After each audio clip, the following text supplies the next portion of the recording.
Before we go to questions and comments, I believe we have.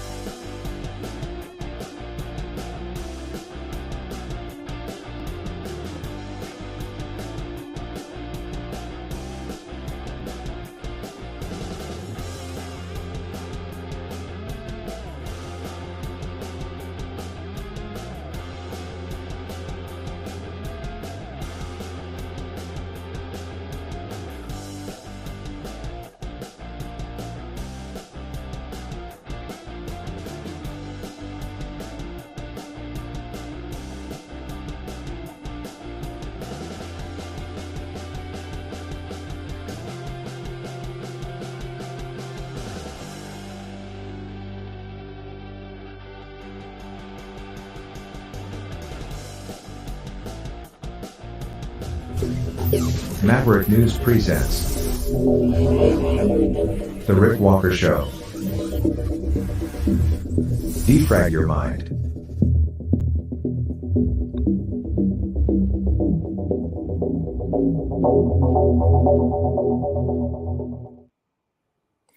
Good evening, everyone, and I've done it again. I've left that big logo over my face.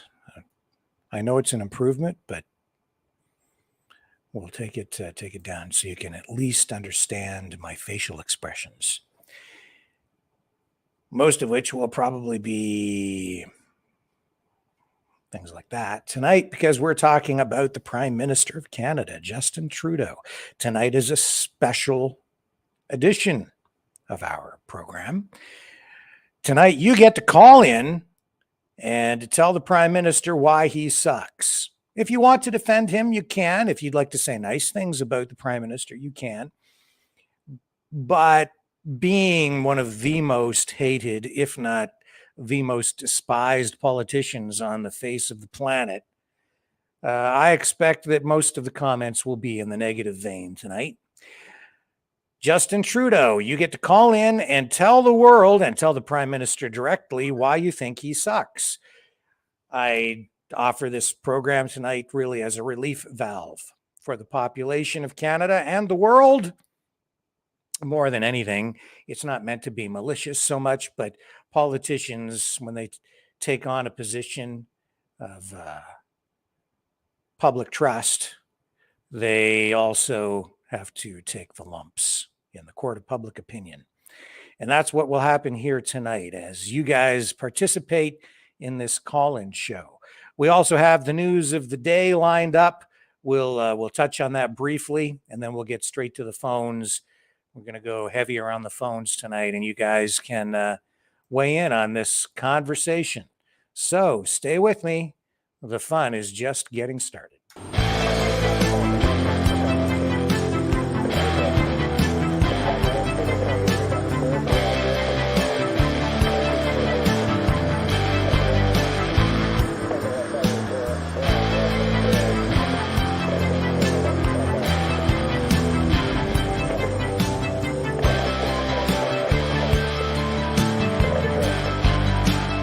Maverick News. Fighting for freedom.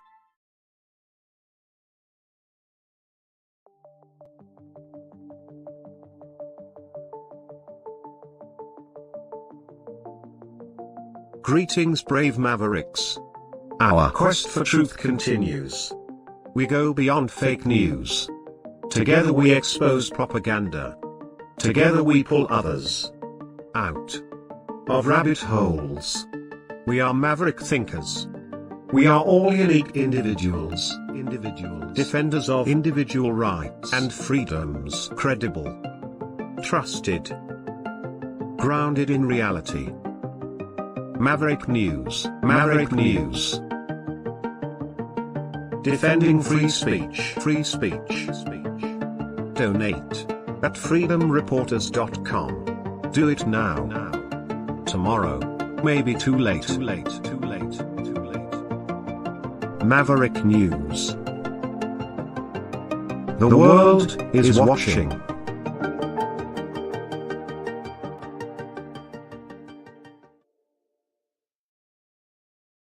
First up tonight from Canada,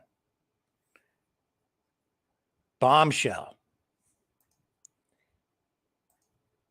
Han Dong, a member of parliament, Liberal member of parliament, has just announced that he will sit as an independent following serious allegations leveled at him in a new report from Global News. Han Dong is at the center of this new storm of controversy after Global News reported earlier today that he had advised a senior Chinese diplomat back in February of 2021 that China should hold off freeing Michael Kovrig and Michael Spavor, the two Michaels. So today, just moments ago, Han Dong told the Prime Minister and the leadership of the Liberal Party caucus that he will be sitting as an independent, and that is effective immediately. We have his comments now. So this, of course, is all part of the Chinese meddling issue into Canada's elections. Let's go to the House of Commons now and pick up Han Dong and his comments regarding his decision to step down from the caucus. Point of order from the honourable member from Don Valley North. Thank you, Mr. Speaker. I rise on a point of order. I have informed the Prime Minister and the leadership of the Liberal Party caucus that I will be sitting as an independent at the conclusion of these remarks. Mr. Speaker, I am in your hands as to what happens next. To all my colleagues in the Parliament, media reports today, quote, unverified and anonymous sources have attacked my reputation and called into questions my... I hate to interrupt, but I know the phone was probably interrupting the translation service. I really apologize for that. Wait. Okay, thank you. You may back up a little bit if you want to restart. You can start again, sorry. The honourable member for Don Valley North. Thank you, Speaker. I rise on a point of order. I have informed the Prime Minister and the leadership of the Liberal Party caucus that I will be sitting as an independent at the conclusion of these remarks. Mr. Speaker, I'm in your hands as to what happens next. To all my colleagues in the Parliament, media reports today quoting unverified and anonymous sources have attacked my reputation and called into questions my loyalty to Canada. Let me be clear. What has been reported is false, and I will defend myself against these absolutely untrue claims. But let me assure you, as a parliamentarian and as a person, I have never, and I will never, would never advocate or support the violation of the basic human rights of any Canadian, of anyone, anywhere, period. The accusations are false. My family came to Canada for freedom. I have had the privilege of being elected to this House, and I believe I have served honorably and pledged to continue to serve honorably and fulfill my oath of office. I will continue to serve the residents of Don Valley North as an independent member of this House. I'm taking this extraordinary step because sitting the government caucus is a privilege, and my presence there may be seen by some as a conflict of duty, and the wrong place to be as an independent investigation pursues the facts in this matter. I will be sitting as an independent so that business of government and indeed the business of Parliament is not interrupted as I work to clear my name and the truth is presented to Parliament and to Canadian people. I am a proud Liberal, and I am proud of the work our government does day in and day out to serve the people of Canada. I also don't want to distract from that important work. Before concluding, I want to assure Mr. Michael Spavert and Mr. Michael Covert and their families that I did nothing to cause them any harm. Like everyone in this house, I worked hard and advocated for their interest as a parliamentarian. The allegations made against me are as false as the ones made against you. To my constituents, I will continue to work on your behalf as your member of parliament. To my staff, I thank you. I know the days ahead will be difficult, but I will be there to support you as we continue to serve the people of Dao Valley North. To my family, and in particular, my parents, who brought us here to Canada.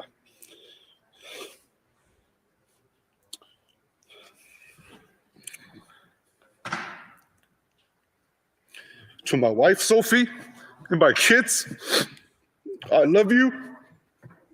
I thank you for all the support and love you gave me. The truth will protect us. Our honor and our family will get through this together. Sorry about that. Thank you, Speaker.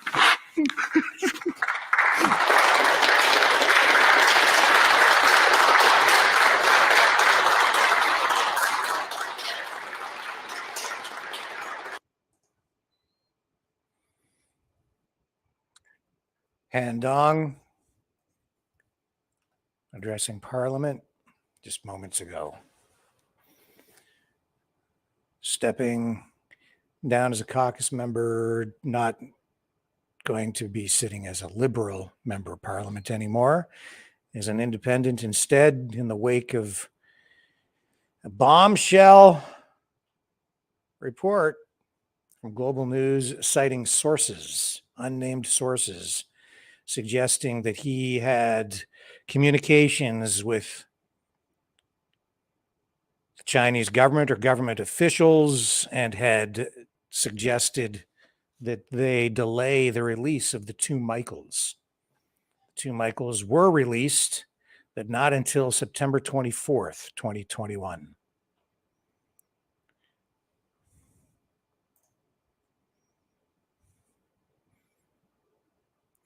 They were imprisoned for 1,020 days.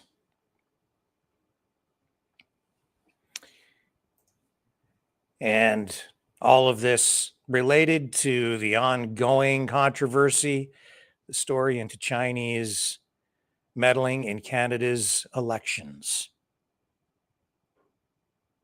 The Prime Minister still relying on that special rapporteur to look at the situation, come back with recommendations, and says that he will abide by whatever the rapporteur suggests be done, but stopping short of announcing a full-blown inquiry unless the rapporteur recommends that. Delay tactics, to be sure, making it a little more difficult for us to get to the truth. What else is happening tonight? Well, Donald Trump still not arrested. At last word, the grand jury still looking at the situation.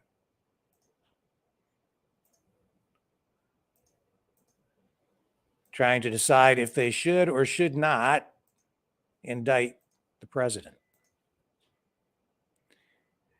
So the grand jury will revisit the case next week, according to sources. A grand jury continues to weigh the possibility of charges against President Trump in connection with the Manhattan District Attorney's probe into the 2016 hush payment to adult film actress Stormy Daniels. And as we know, no current or former president has ever been indicted for criminal conduct. Senior administration officials at the Department of Homeland Security continue to watch closely, particularly in the online environment, is what they're saying, surrounding a potential indictment against the former president. And so far, they're saying there is nothing that rises to the level of being credible and specific or actionable, the administration official said. However, the official, quoted through several news organizations today, says that there are always things that emerge that will cause people to take note and possibly raise concern. Bottom line is, Trump's still not arrested. It's still ongoing. Grand jury's still looking at it. It's going to drag into at least next week. He tweeted and posted on social media ahead of everything that was supposed to happen and capitalized on that. And the truth of the matter is, I think that all of that helped him. I think he knew it would help him. And he turned a possible indictment into a public relations exercise.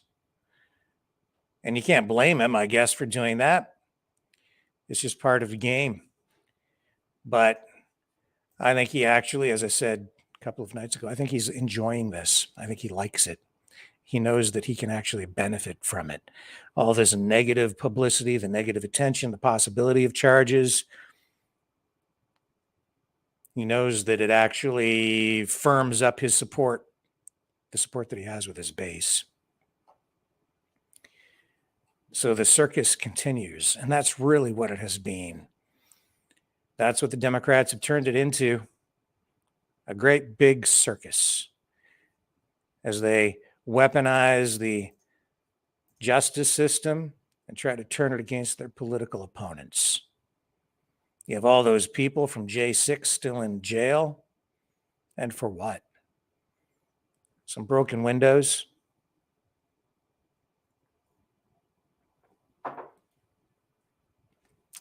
A demonstration that got a little bit out of hand, maybe a lot out of hand, but certainly did not rise to, in my view, an insurrection.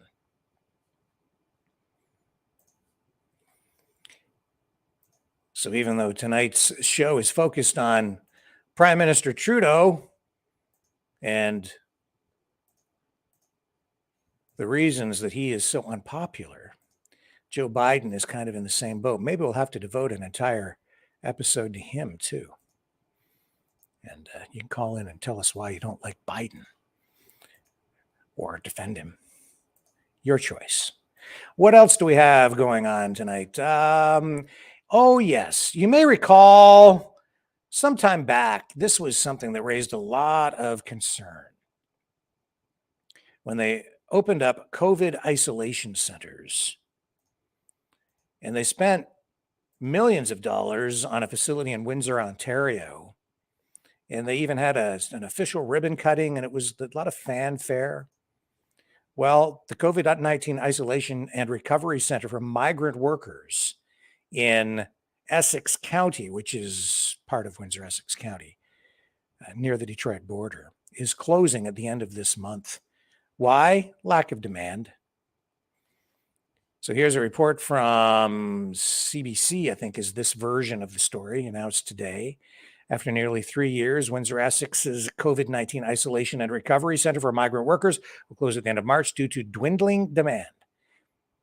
So there was an email to the County of Essex's acting chief administrative officer, Mary Birch, which says that the 50-bed center is closing because no agri-food workers have been isolating and recovering at the center in recent months. As well, the funding agreement with the federal government is set to expire by the end of this month. So the money's drying up. The country's community services manager, Jeannie Diamond Francis, couldn't say for how long the center has been empty, but she noted that it hasn't been used for several months. So it's sitting there empty. They've been paying for it and hasn't been needed.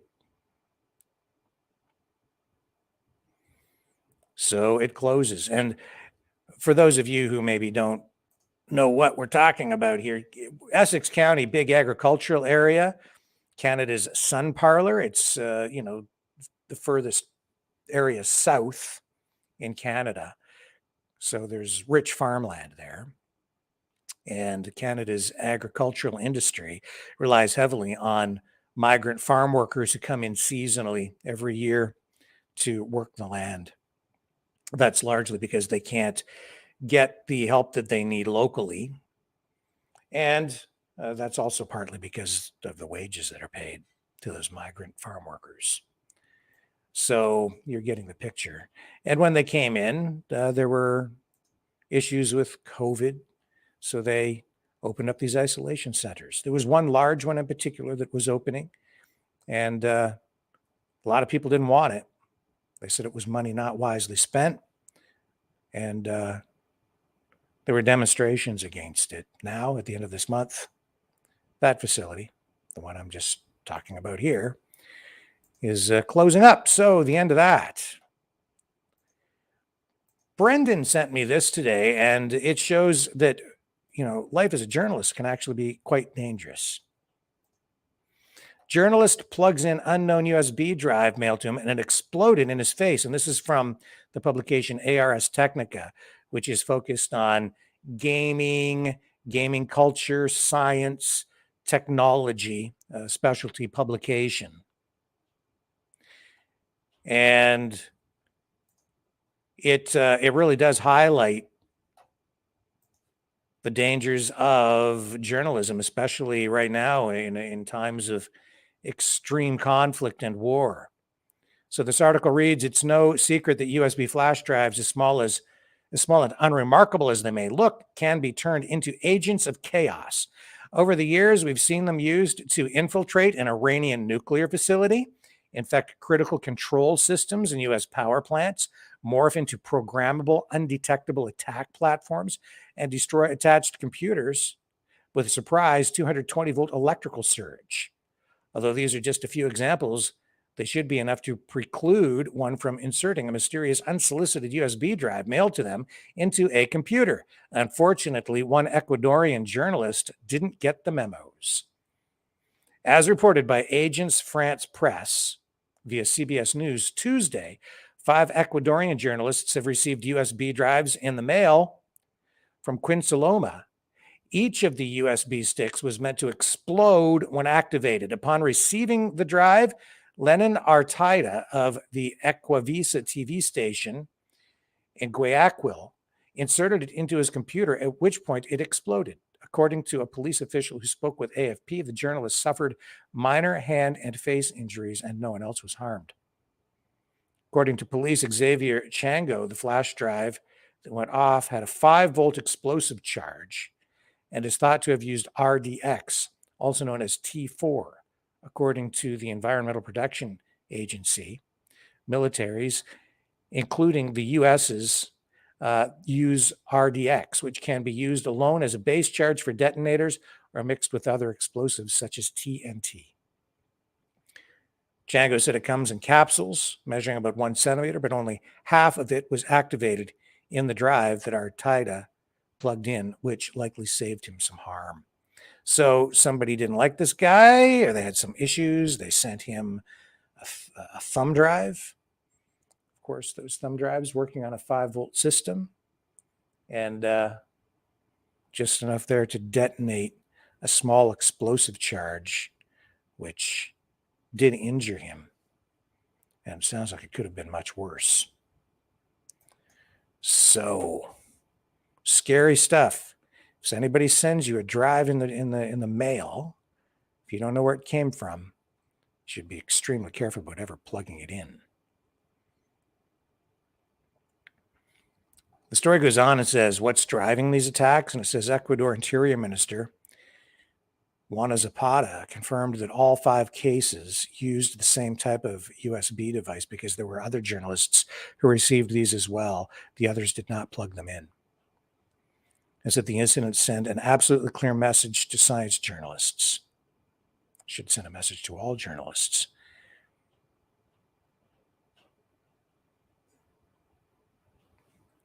So they're looking at it as an act of terrorism. And we will likely see more of this kind of thing in the future. And that story that Lori did the other night about the U.S. sending equipment or allowing the Russians to steal intelligence and computer code that infected their infrastructure, their computer infrastructure, resulting in the explosion of the Trans-Siberian Pipeline many years ago during Reagan's term in office as president. Shows kind of where all of this stuff got its beginnings. Bad computer code used to manipulate, infiltrate, take over computer systems and thumb drives that blow up in people's faces. It's a dangerous world out there. Well, that's enough of the news for now. Let's get right to the heart of the matter, shall we? Let's open up the phone lines.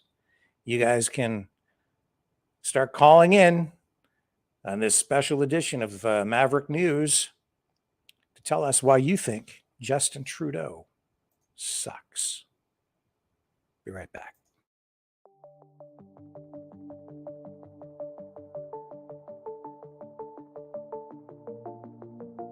Greetings, brave Mavericks. Our quest for truth continues. We go beyond fake news.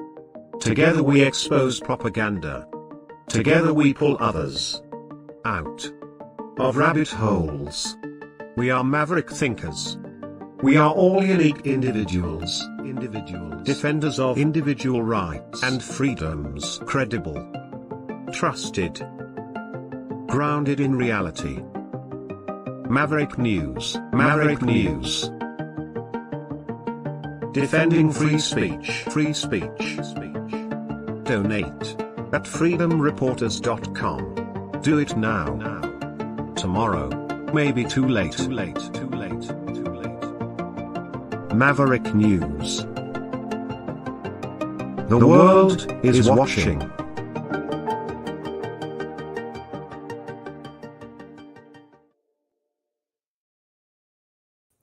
Okay, everything's set up. Phone lines are ready to rock and roll. So here's the number to call.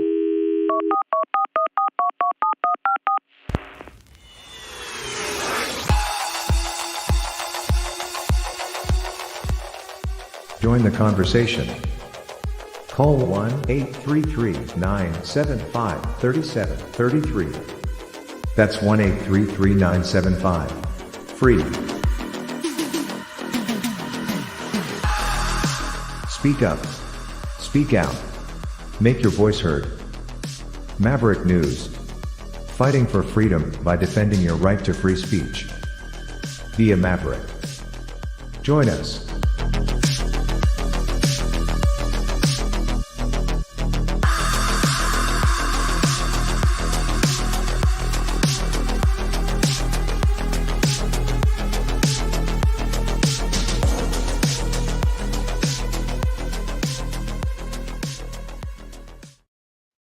Well, I suppose it just wouldn't be right if we didn't get the man without a plan on first.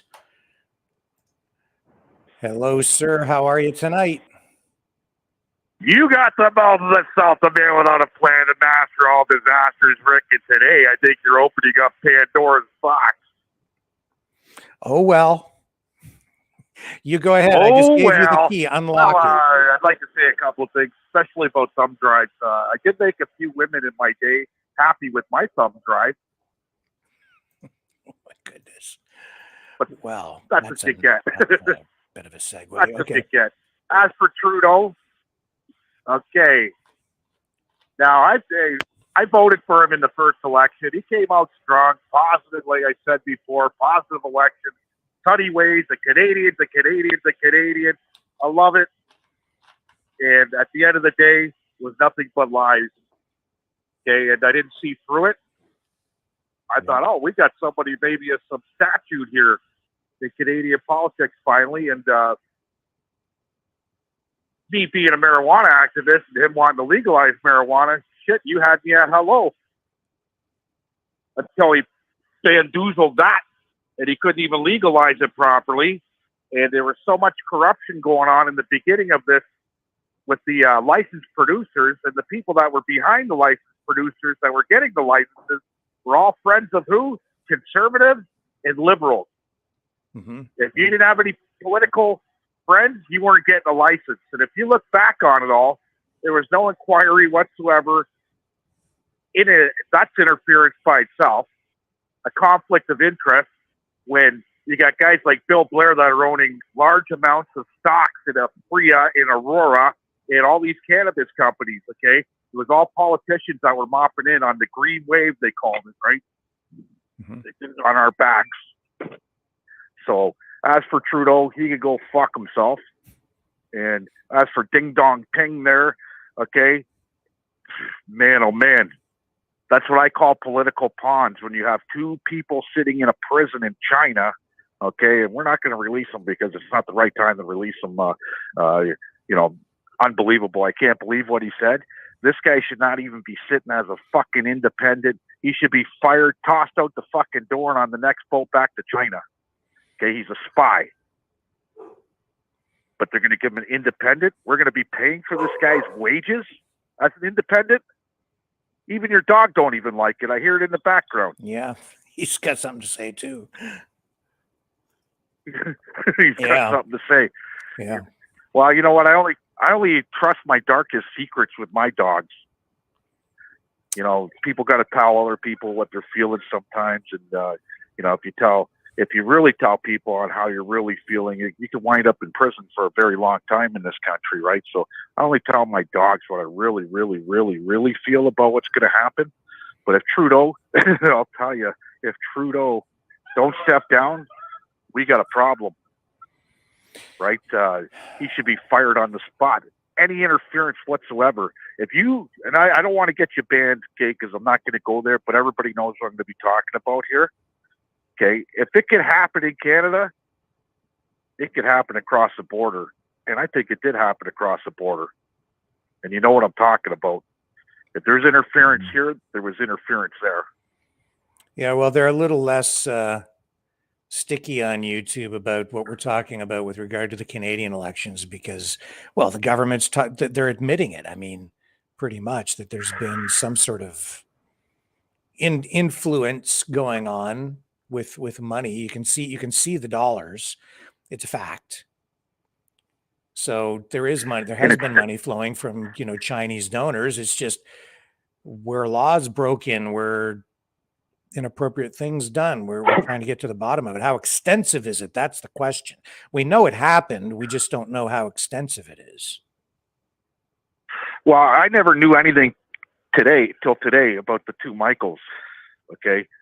Now you have two Canadian citizens sitting in a Chinese prison. Okay. And this guy's only an MP. He's not the Minister of fucking Foreign Affairs. Right. Okay. He's nobody. Mm-hmm. At that point in time, he was nobody. And for him to interfere, man, oh man, and the money, like you just said, the money, 1 cent. I don't know, man. You know, they're burning it down themselves. Yeah. The whole Liberal Party's gone, okay?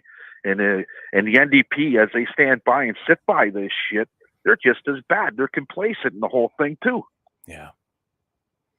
You know, it's sickening, man. Really, it is, Rick. At the end of the day, I don't know. I don't know what the future is for this country, but it don't look very good today. No, sure. You know, if when, you know, the old saying that where there's smoke, there's fire. There's a lot of smoke here. There's a lot. So it's just a question of how deep does this really go? We need to find out. Well, the special rapporteur, you know, that sounds like saboteur, rapporteur, saboteur, rapporteur. There's going to be more fucking redactments than you could scrub out. Okay, we don't want a special rapporteur. We want a public inquiry. Okay, and we want it to be fair. If you can't give it to us, well, you know, like I said, look out, folks. They're burning it to the ground, not us. What do? That's not democracy.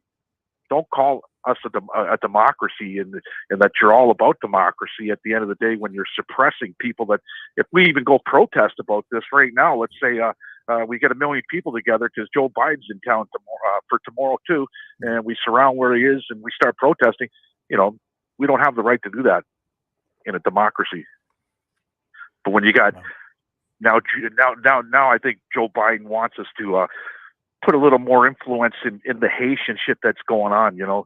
And, you know, when you got a guy with a fancy name named Jimmy Barbecue, what's his name? Charisse? Jimmy Barbecue Charisse in Haiti? That's a beautiful name. I don't know where he got the barbecue from, but I wouldn't want to mess around with that guy. So do you think Might Trudeau, cook you and do eat you you. think support within the Liberal Party is eroding for Trudeau? Do you think they're going to continue to support him, or is there you know, we're seeing some reports come out that suggest he's there are cracks in his support within his own party. Well, they better jump ship, cross the floor, do whatever you got to do. Save your face, okay? You're voted in by the people, okay? And you got to, as a politician, as an MP, okay, your constituents are the ones who you're really there for at the end of the day. Yeah. Okay. Right. And if you can't support them, then you shouldn't even be in politics, okay? You know, I give Brian Massey a lot of credit, even though he's NDP. The guy's been around for, 26 years. Mm-hmm. He's the longest member of the NDP party. And I was never voting NDP in my life, never, ever, and I'm still not going to, you know. But I was on the fence once upon a time when there was a guy named Jack Layton, yep, okay, running that party. And that guy there, man, he was human. You know, I think they killed him. They gave him cancer. They gave mass cancer, and they killed him. Okay, because he would have been the prime minister. Here's a guy that was normal, working class. Yeah. Okay, and you can relate to the guy. It was like talking to you on the phone. Yeah. I can relate to you, Rick. Okay. Yeah. Jack Layton was like that, and it was very dangerous because here we got somebody that was real. But the NDP, you put another person in power, okay, that can relate to the people like that, you know, they're done too. So, I don't know. Pierre Poilievre looks good, I'll tell you today. But what Joe Biden wants to speak with him, I've never heard of it before. The shadow government. You know, well, what's Joe Biden got to say to Poilievre? I don't know. I mean, that's interesting. You know what it reminds me of, though, is when Trump was running in 2016 and he went to Mexico to meet with the leader of Mexico, Vincent Fox or whoever it was. Yeah. And Hillary Clinton came out and said, "Well, that's not the way it's done," and that was exactly the way that it was done. And he really embarrassed Trump didn't even come to Canada. Right. Right. So there's a reason for that, right? So I don't know that's what's got me biting right now. Now, will Poilievre give Joe Biden the time of day? I hope he don't. Because Biden's part of the problem too. Oh, I think he'll give him the time of day. It by meeting with Biden, it sends a message to the voters that he's a prime minister in waiting. That's what that does. I'd say that's very bad for Trudeau too. I mean, it's if Biden meets with Poilievre, a lot of people will see that as a slap in the face to Trudeau. You've been on the scene longer than me, Rick, okay, and on the political scene and covering stories. Have you ever heard of such a thing where the president of the United States is meeting with a shadow government? No. Me either. No, not like that. Who knows? I gotta get back to work. Sure. Let's get to these callers. These are going to be great calls tonight, guys. And, you know, D, call in. I want to hear what you got to say. Bye. Thank you. See you. Okay. Steve's up next. Hello, Steve. Tell me, what are your thoughts on Prime Minister Justin Trudeau tonight? Well, you know, I wasn't going to call. I was just going to sit back and relax and hear everybody else and listen to what they had to say. And, but I saw something today, and it kind of exemplifies Trudeau's actions. So I think he's underhanded. I think that he has a real authoritarian bend. I mean, it's not really anything I'm coming up with new. I do think that this communist influence is probably far larger, far more extensive around the world than what we know. And so I saw this clip, and it was Poilievre and Jordan Peterson talking. And it was kind of interesting. In the first few seconds of it, they're talking about more or less him being a narcissist. And Polyev brings up his policies and how he does his policies, bringing back attention to him. And I thought, well, how's that possible? But his point was, if he takes away things that people can do independently, he used 3 examples. One of them was something to do with child tax. No, not child tax. Something, I think it was daycare type stuff. But families were able to negotiate that on their own. Another one had to do with pipelines. He canceled pipelines and then funded them through the government. And I don't remember the third. And it shows how he takes away from us, but then will give it back in a different form. But you have to now depend on the government for it. So he's creating a greater dependence from all us Canadians on the government. They're the facilitator of things for us so that we can't really avoid using the government. And they're more and more a part of our life. And I was really happy to hear Polyev pick up on that. I don't know how old the clip was. Like, I don't know if it was a week old or 2 years old. Like, I really don't know. Right. It was just posted in the past 24 hours, this video, but I don't know what the clip was. But it really shows an insight into how Trudeau, I call him Trudeau. So anyway, Trudeau does the things that he does and the dependence he's trying to create for us on the government. And it just exemplifies him.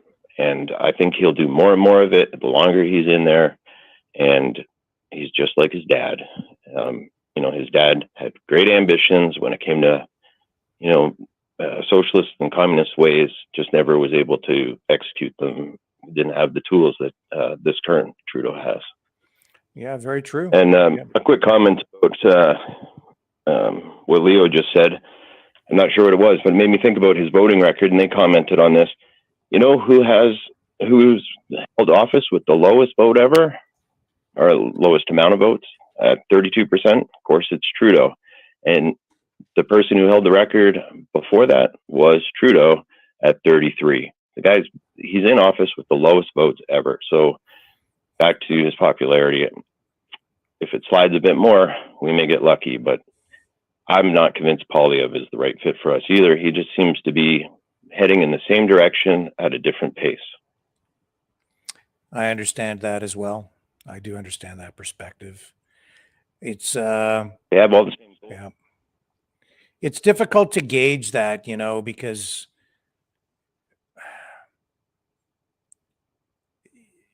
someone like Polyev in that party, there's so much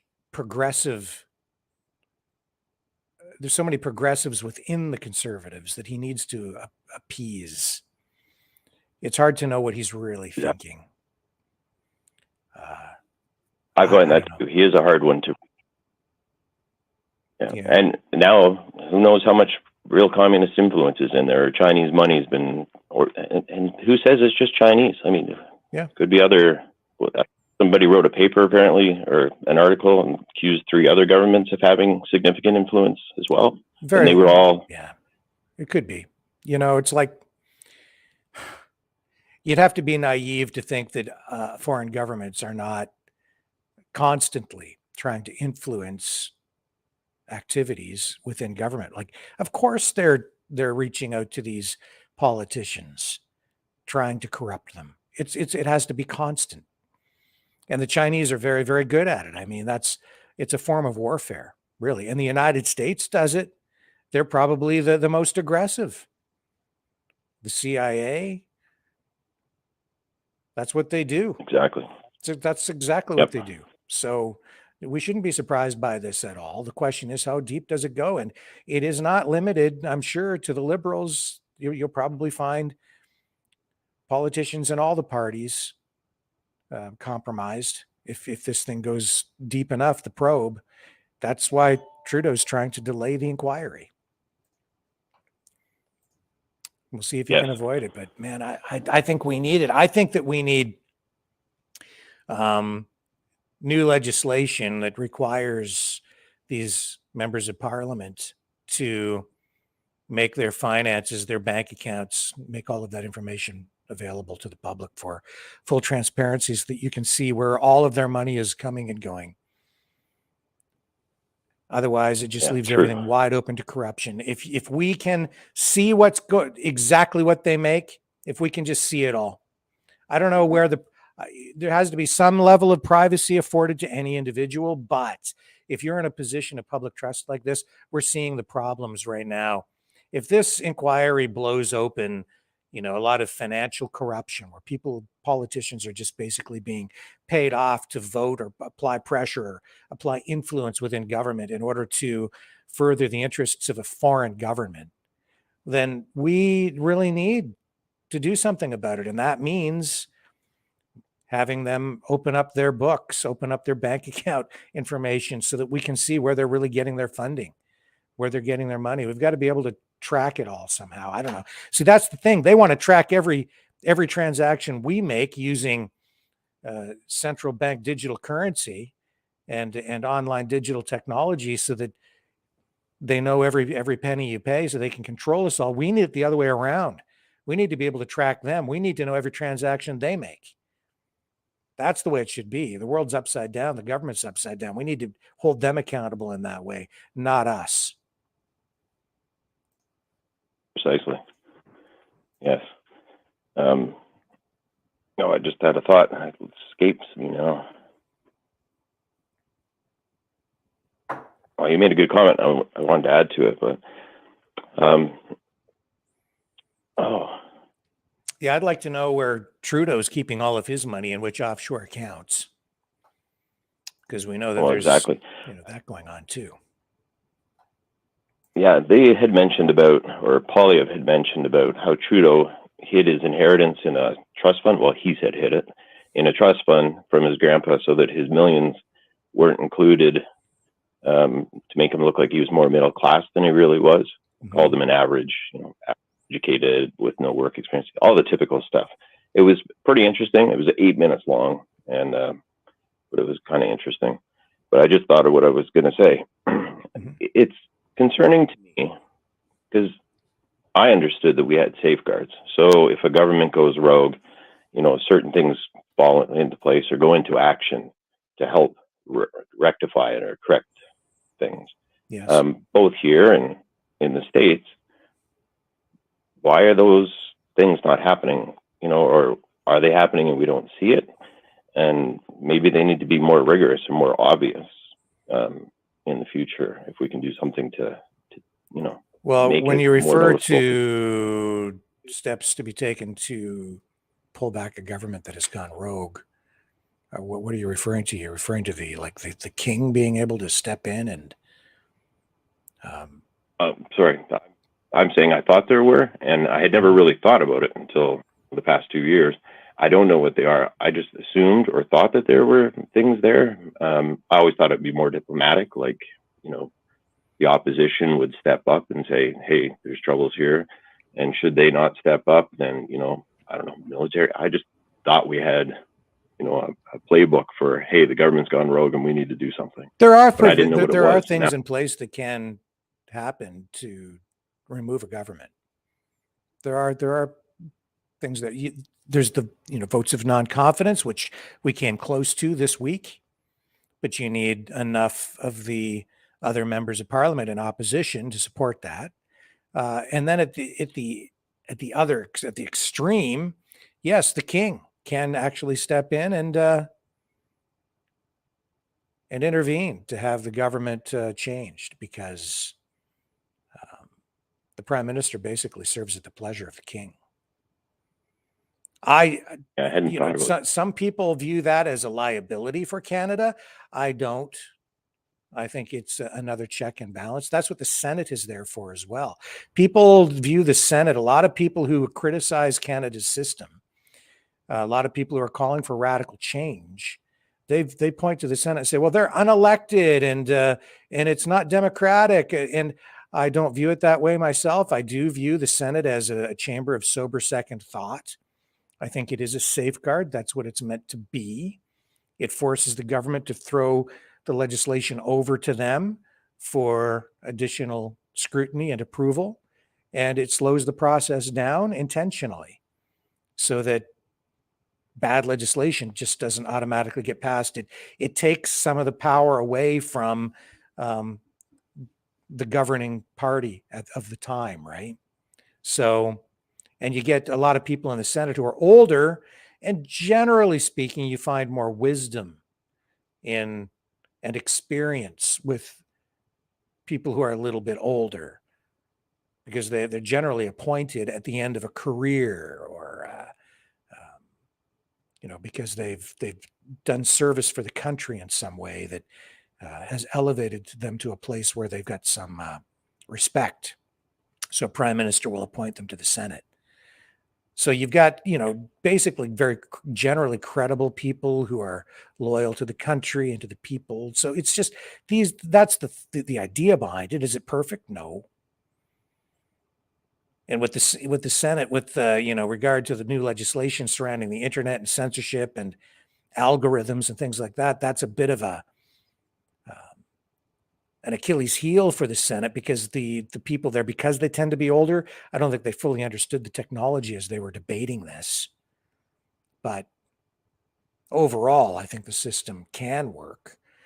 The basic problem we have right now is that you've got a government and parties that are sympathetic and have adopted or endorsed or are furthering the agenda of the World Economic Forum and the United Nations, because they've signed on to the idea that we need more of a global approach to governance, to cooperate more with other countries. And what they've ended up doing, whether intentionally or unintentionally, is they're signing over our sovereignty bit by bit through these international agreements.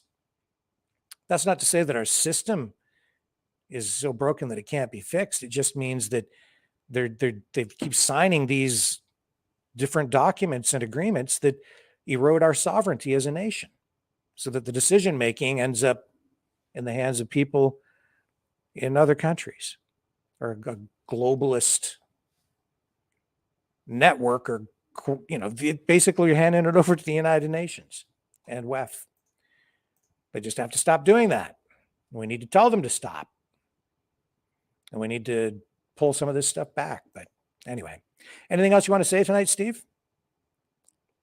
Yeah, actually, just briefly. Yep. Signing it over to the WEF and giving all that control over, and the World Health Organization and whatnot. Again, you got to remember how deep they are, owned by China again, which is a different route that Canada could be handing over itself to China by, Tadros was basically installed that way, and the amount of money that they invest in those organizations. Right.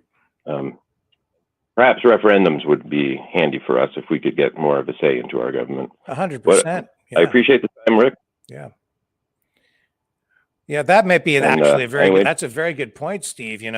When they're making these decisions to sign on to these international agreements, quite often these are issues that are not even discussed during our elections. And then the government comes along and they sign on to these agreements without even talking to the Canadian people about it. We need to maybe look at revising legislation or coming up with new legislation that requires the government to go through a referendum process anytime they're looking at something that might erode our sovereignty. But that's another issue. Thank you very much, sir. Well, I've often. You go ahead. Yeah. Okay. Okay. Let's move. I was just going to say, Switzerland does referendums regularly, and I often thought that maybe a vote of confidence for a government that you've already installed somehow could work. But anyway, that's complicated.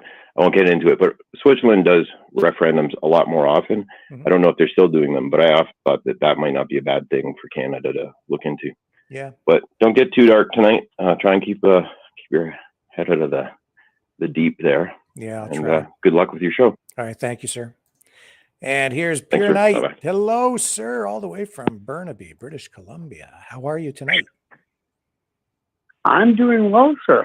I dig the shirt, you got the outside pattern, you got the inside collar pattern, you're showing some class. I dig it, man. I dig it. Well, thank you. I dressed up just for you tonight. Much appreciated, sir. Do not wear a bow tie because I will Twitter dog you. Seriously. So, what are you thinking with regard to the Prime Minister tonight? Well, the Liberals are going to start eating bus tires as a menu. It's just going to start to happen. Okay. We already know it's theater. All of this is 100% theater. And this guy was terrible Chinese theater today. Really crying like a bitch in Parliament. Come on. He's the first one to get thrown under the bus. Watch. Now the whole thing is going to collapse. Why? It's easy peasy. Everything revolves around money. Okay? So careers are at stake. Pensions are at stake. So all this is like complete. It's like Japanese theater or Chinese theater. It's smoke and mirrors. Watch this. It's all bullshit. Okay. Look at it in reality. Everything is run by money. That's it. It's run by money. Who's in whose pocket? That's who accelerates. Justin got caught. He had his hand in the cookie jar way too often. And it's on legal record, and he knows it. 2015, the Trudeau Foundation was $693K. And now it's over hundreds of millions of dollars, this thing. Where's this money coming from? Oops, we'll just give back that $200,000 back to China we got caught with. No. Where's the extra money coming from? Where did that happen? Everything is run by money. Do not let smoke and mirrors blind you. It's all about money, ego, power, and how much they can hang on to it till they get a pension and they get a raise. And what? They're getting a raise too on April 1st? Oh, really? So they tax us more, but they get a raise. Okay, this is insane, man. This is complete clown world. You people need to start not looking at what they tell you and actually start thinking about what reality is. Remember what you got taught when you were in school before school got, like, it was totally screwed up and now your children are all messing? All these children with blue and green hair and a frigging cow thing in their nose? They're like cookie cutter idiots. You do not realize what's happening to society? They're doing this on purpose. It's all about money and power. Stand by what you know, your gut instinct, what you know is right and wrong. And that's what wins. And I'll let you go, sir. Okay. And I thank you for giving me the time. I appreciate it. Thank you. I appreciate the call very much. And you can call in at 1-833-975-3733, 1-833-975-3733 to join the conversation. Let's take a quick break, and our conversation will continue right after this.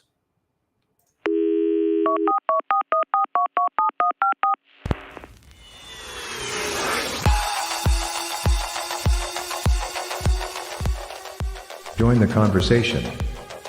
Call 1-833-975-3733. That's 1-833-975-FREE. Speak up. Speak out. Make your voice heard. Maverick News. Fighting for freedom by defending your right to free speech. Be a Maverick. Join us.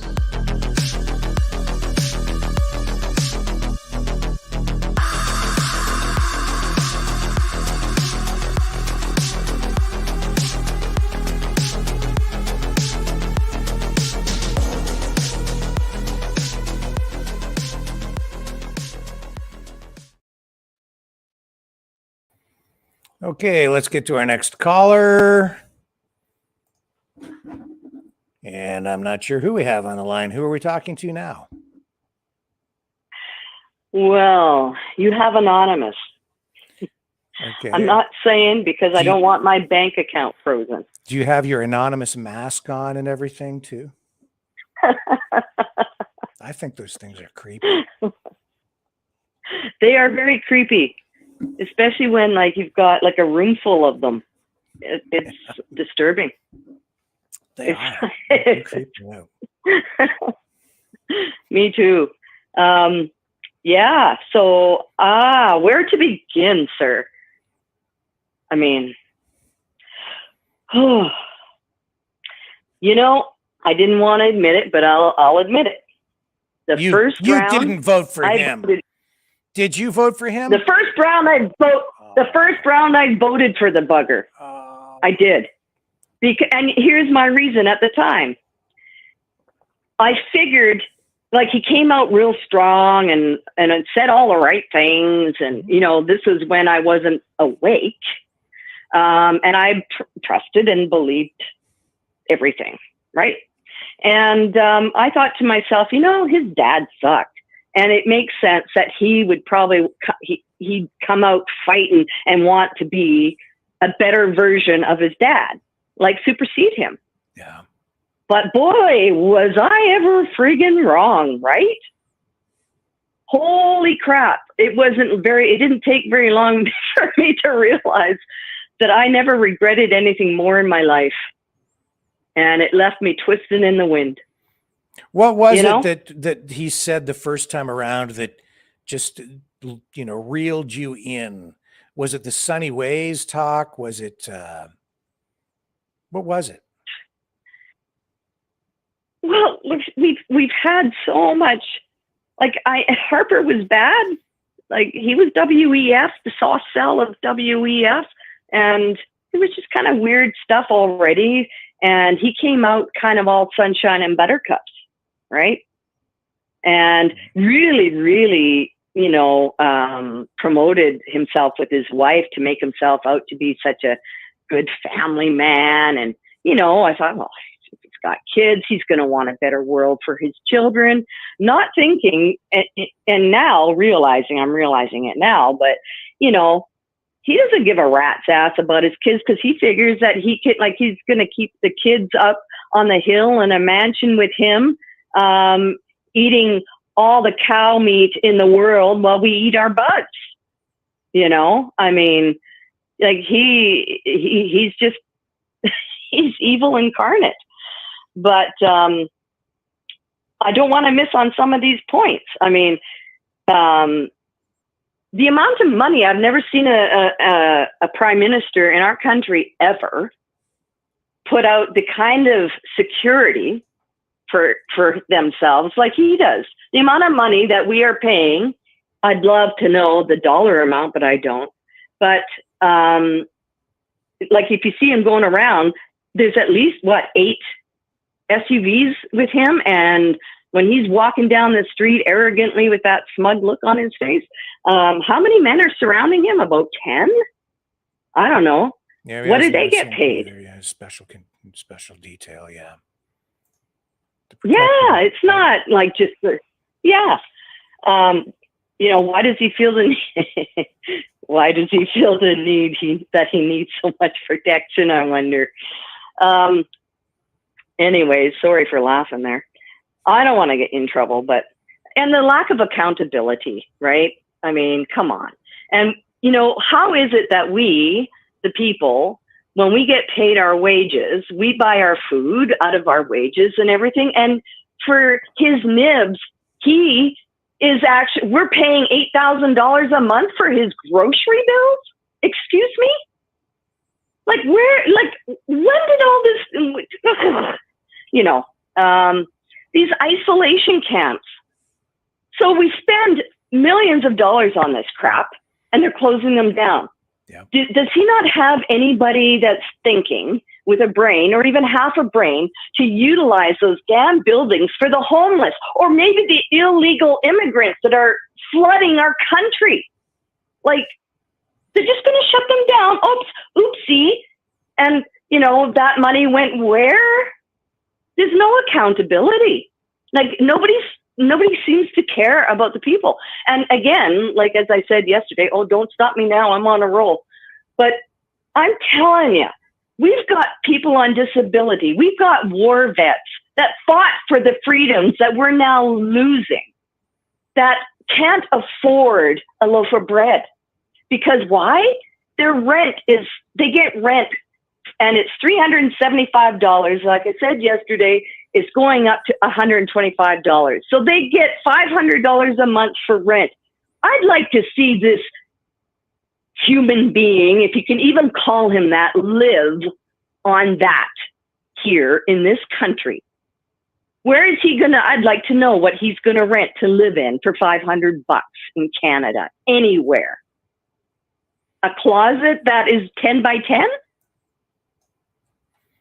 I mean, the arrogance of him, you know, I mean, we've got people that have been waiting and waiting for help. And vets and people on disability, they don't, you know what they get for dental?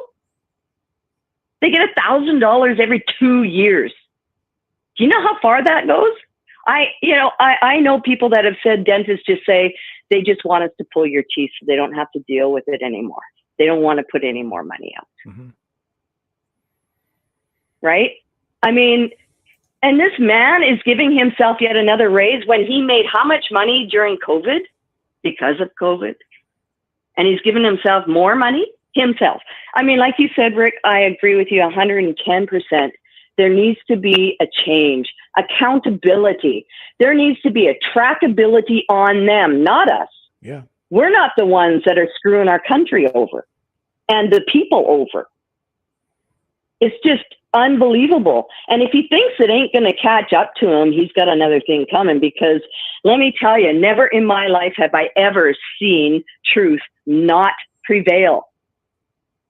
They're going down. I don't know when. They will go down. They will. Shame on them. Shame on them for what they're doing to the people of Canada. We do deserve better, right? Yes, we do. And I mean, we've been too nice. We're always too nice. Yep. And what he did at the EA was abominable. I mean, the Emergencies Act, excuse me, I watched all the live footage, all of it. And there was nothing but love amongst Canadians. Nothing but love. And I've seen them cleaning up the streets, doing stuff doing jobs better than some of the city paid workers, you know? What they did was appalling. And it's already coming out in Freeland's text. I don't know if you saw that, but her text, they're already proven that they were already planning to do this to the people ahead of the game. I mean, the truth's coming out. I don't care if you have a rapateur or a rapper trying to defend yourself with and try to hide behind. Mm-hmm. You can't stop the truth. And once it starts seeping out, it comes out in a rush, like in a fountain, and it's coming. And I mean, selling us off to the WEF, excuse me, $105 million contract, under whose permission? We didn't vote for that. When did that turn out to be okay?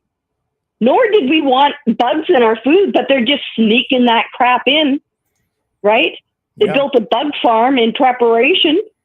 I mean, anything that I mention, I can send proof about. That's true. I mean, and he treats us. That cricket factory is 1 hour from where I sit right now. It's a real thing. It's actually happening. It's true. Yeah. It's true.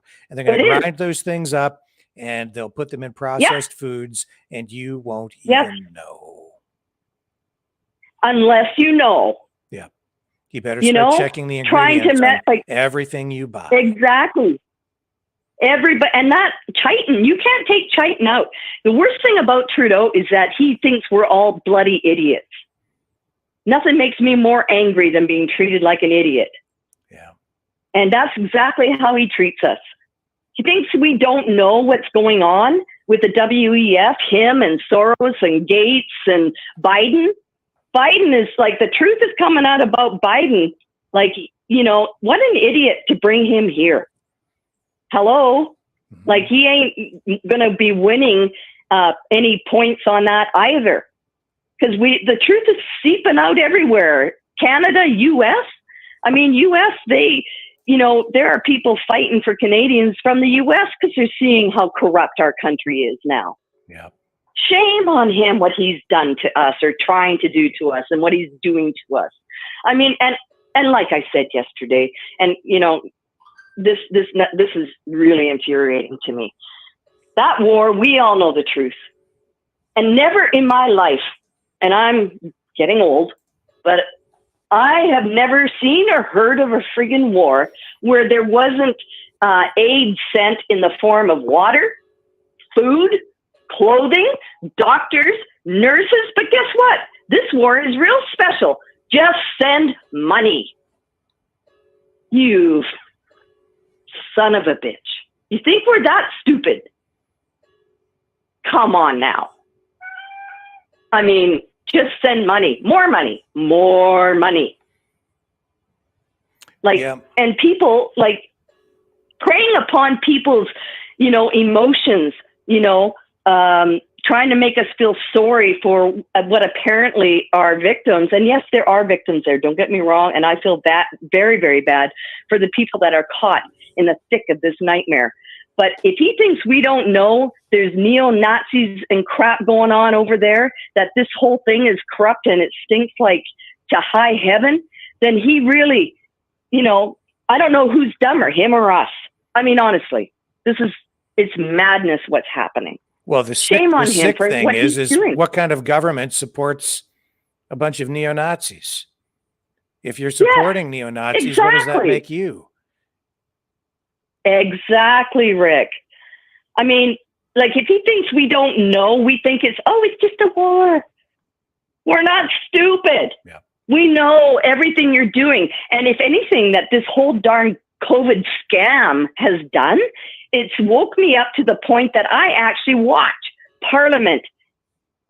I watch their meetings. I listen. And who said it was okay to all of a sudden have backdoor meetings and over the night meetings and, you know, you're not allowed to know about it. We'll let you know the outcome and we'll only tell you what we want you to know. Screw you. You work for us. You need to be reminded about that. He does. And that is exactly, you know, why I put this up on the screen right now. This just to remind people that, you know, when he's out gallivanting around the globe, flying from country to country, he's staying in hotels that charge as much as $6,000 per night. Like, when was the last time you stayed in Rick. What did it cost you? When did it cost you $6,000 per night for a hotel room? And what kind of room is that? He's not a damn king. He's the prime minister. He's supposed to serve us. Exactly. That's his job, to serve us. And like I said, I challenge him to try to live on what disability people have to live on. They also have to pay for most of their medications. Some of them, they need special food and diets, but guess what? They can't afford it. So they just get sicker and sicker. Oh, but guess what? Oh, the good man is offering a new service. We'll kill you. Yeah, made. Pardon me, F you, asshole. Like, I'm sorry. And this is why I have to be anonymous, because he's going to freeze my bank account if he tracks me down.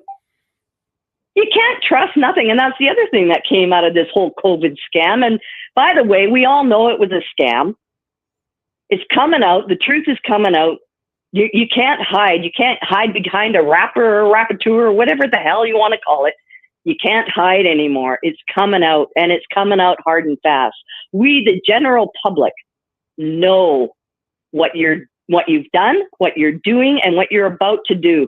And it's not okay. It's not okay. We're suffering. Innocent people are suffering underneath your boots. Shame on you. It's disgusting. Unfair. I worked my ass off in this country, and I can barely survive. Well, I watch him with that smug look on his face, him and his people, Freeland, who is a Nazi. She has Nazi blood. And the conflict of interest is running amok throughout the entire cabinet, everywhere we look. I mean, how is it that she can be on the board of a corrupt corporation like WEF and still be assistant prime minister? How is that okay? Yeah. Where's the accountability here? And all I keep asking is, how come we can't stop it? How can we stop this? It's got to stop. Right. No, I'm not okay with Pierre Poilievre. No, I'm not. Because there's a lot of stuff I'm learning about him too. It's not straight up with him. We need change. We need real change. The people deserve much better than this. And by the way, leave our farmers alone. We need them. Stop messing with our food. That's like, without our farmers, he knows, like, they're trying to depopulate us. Hello, did you hear me say that, Trudeau? We know what you're doing. You're trying to kill us. You want us dead. And attacking our farmers is also part of that plan, because if you get rid of our pure, clean source of food, you're making us only have what you're allowing us to have, which is food laden with poisons and bugs. Shame on you. How do you sleep at night? How dare you do that? I'm going to do it, Greta. How dare you? You're a freaking creep. You're disgusting. You have children. How can you sleep at night? How do you live with yourself? How do you live with yourself? Your children are going to pay dearly for what you've done. And speaking of children, what you're doing to everybody else's children is shameful. And our churches attacking the Christians, the churches. You think the general public don't know? My God, you're just, wow. And if there's a slim chance of you even hearing this, I doubt you're going to give a rat's ass, because you've proven who you are. But at least I'm saying my piece, and I thank Rick very, very much for allowing me to sound off on something that I have been stifling within me for the past 7.5 years. The first half, you had a chance and you blew it. You blew it big time. And you got to live with yourself, and you got to live with what you've done to our country, our children, your children. You think you're not doing it to your own children? Well, I got news for you. You are. You might not think so now, but boy, I feel sorry for them. And, the backdoor deals, the lack of transparency. What else did I have on my list here?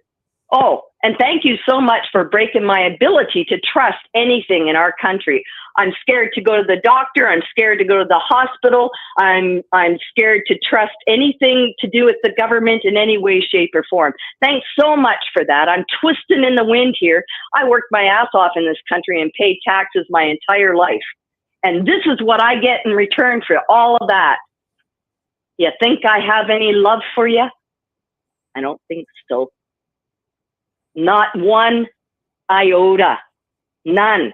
And the WHO is a corrupt organization. Like, you're connected to everything that's corrupt. The WHO, Europe, UN. You think we don't know about all this crap?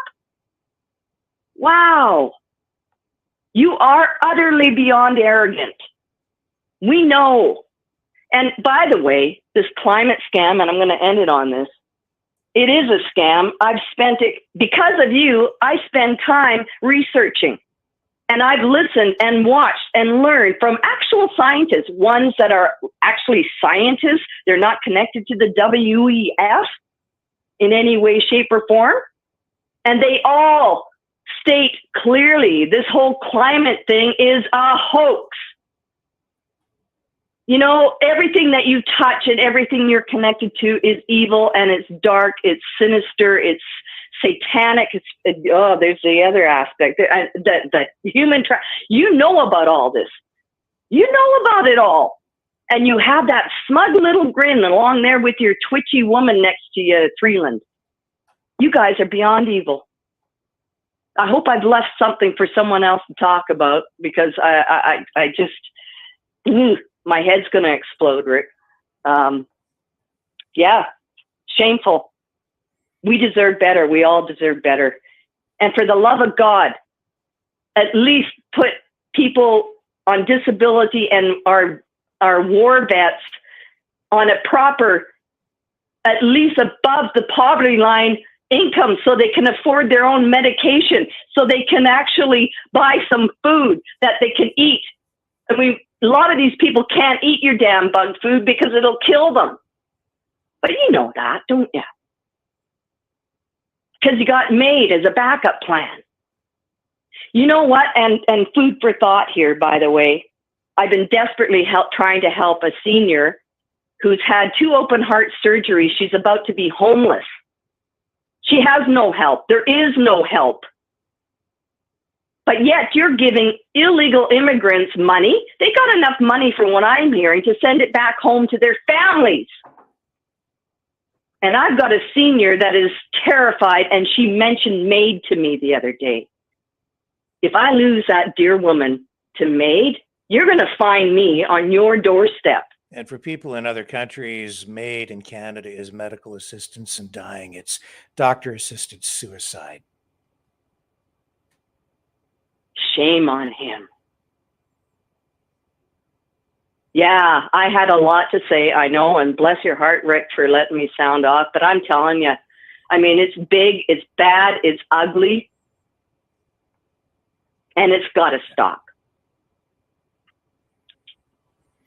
Yeah, I have huge issue with medical assistance in dying, as everyone knows. Yes. And that evil came right into my doorstep and into my home.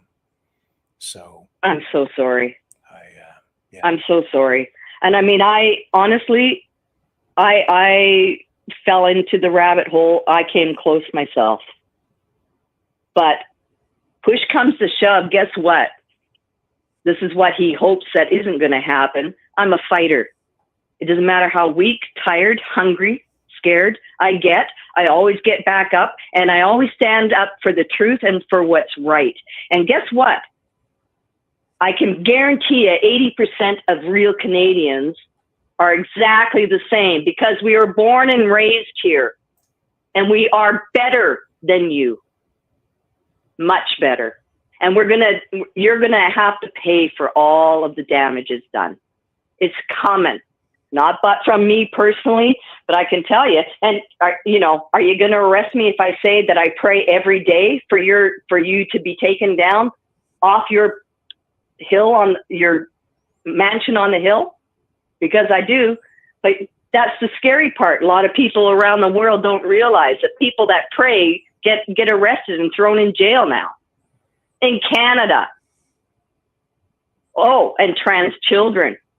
All of this stuff. He's put, that's the other thing, Rick. What about all that money going into trans surgeries all of a sudden? And what about all that money that's going into a new club for specific trans children? And yet they have the nerve to say, we don't have enough money for the vets. You're asking for too much. We don't have enough to give to people on disability. You're asking for too much. Is there any possible way that he can't understand what he's done to Canadians? He can't relate to ordinary, everyday Canadians because he was born with a silver spoon in his mouth. Yeah.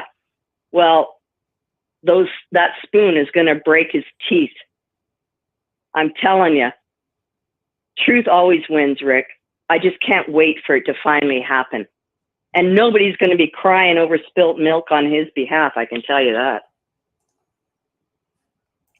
Well, listen, I guess we should probably move on, pick up our next caller. Thank you. I told you to save it up for tonight, and you did. And thank you very much for sharing. You're welcome. I hope it makes you feel a little bit better. I hear you laughing, so that's a good thing. That's part of what tonight's show is about. Well, what can you do, venting, right? Let's just vent. Yeah, I needed that. Thank you. If I smoked, I'd have a cigarette. Yeah. All right, well, don't drink too much tonight. You take good care. I hope it left you in a better frame of mind. Thank you. Appreciate the call. Okay, Rick. Thanks. Right, bye. Who do we have up next here? Another anonymous call or no? Who's this? Carbon. Hello. Tax. Hi, how are you? Gord. Hello, Gord. How are you? Good. I love that lady who was on before you. Yeah. She spoke the truth. Well, But you know what? About this carbon tax bullshit. mhm. Like, I go burn wood in my fireplace, a big armload of wood, 30 pounds, and then it burns up. I got two pounds of ashes. Okay. So how do they calculate that bullshit? Like Trudeau. Because in April 1st, he's going to increase it by 30%. Hmm. So how does he figure out the measurements?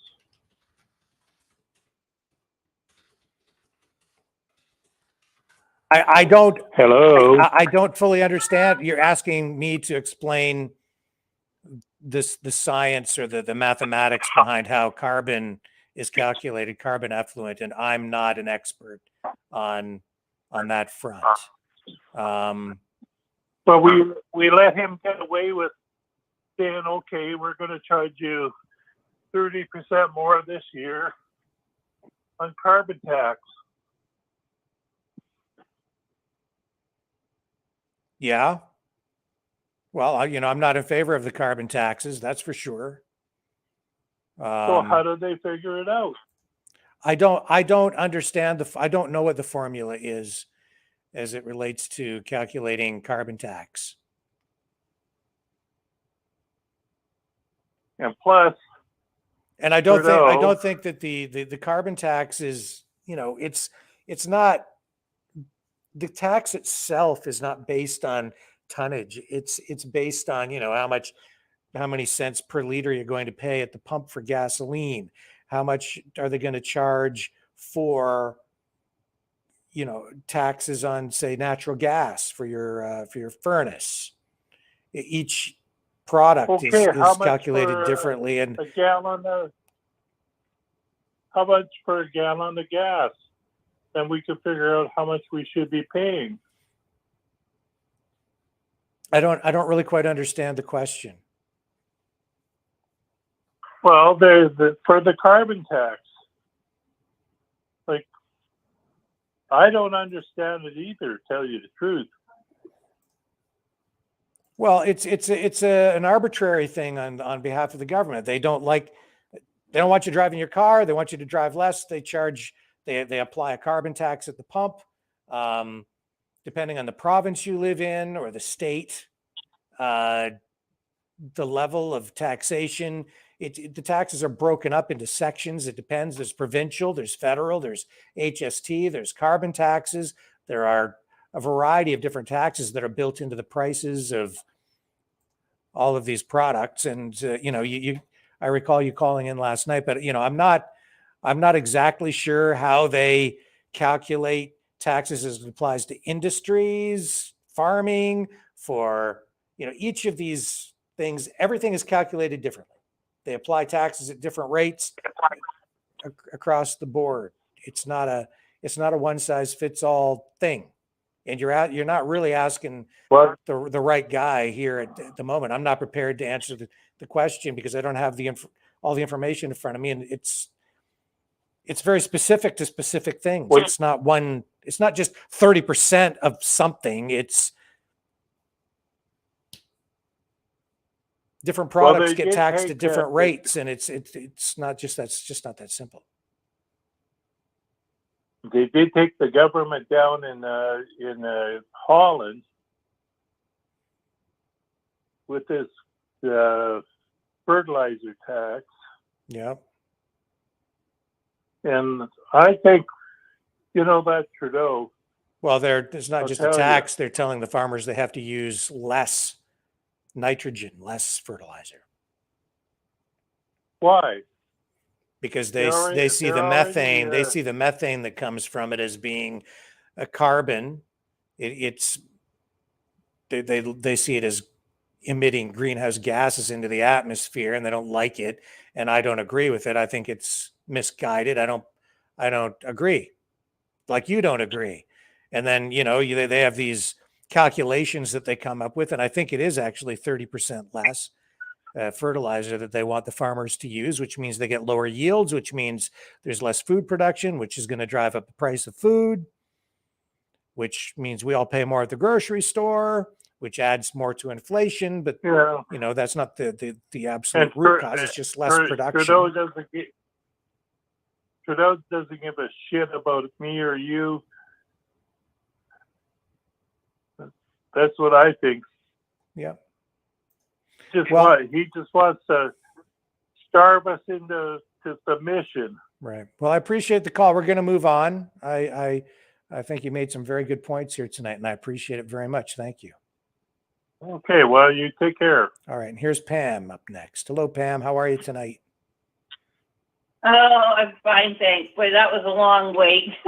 Yes. Anyways, it's good that you're so popular. I'm so happy. You really are making a difference. I'm referring so many people to you every time I go to the supermarket. I mean, people are talking. People that all voted for Trudeau or Singh out in here in BC, they're all starting to switch their opinions now. So there is some waking up that's been going on, and it's everywhere. Like, I can go for coffee at a gas station, a little cafeteria at the side where not a cafeteria, but you sit down. Everybody's talking about it. They all know something's wrong.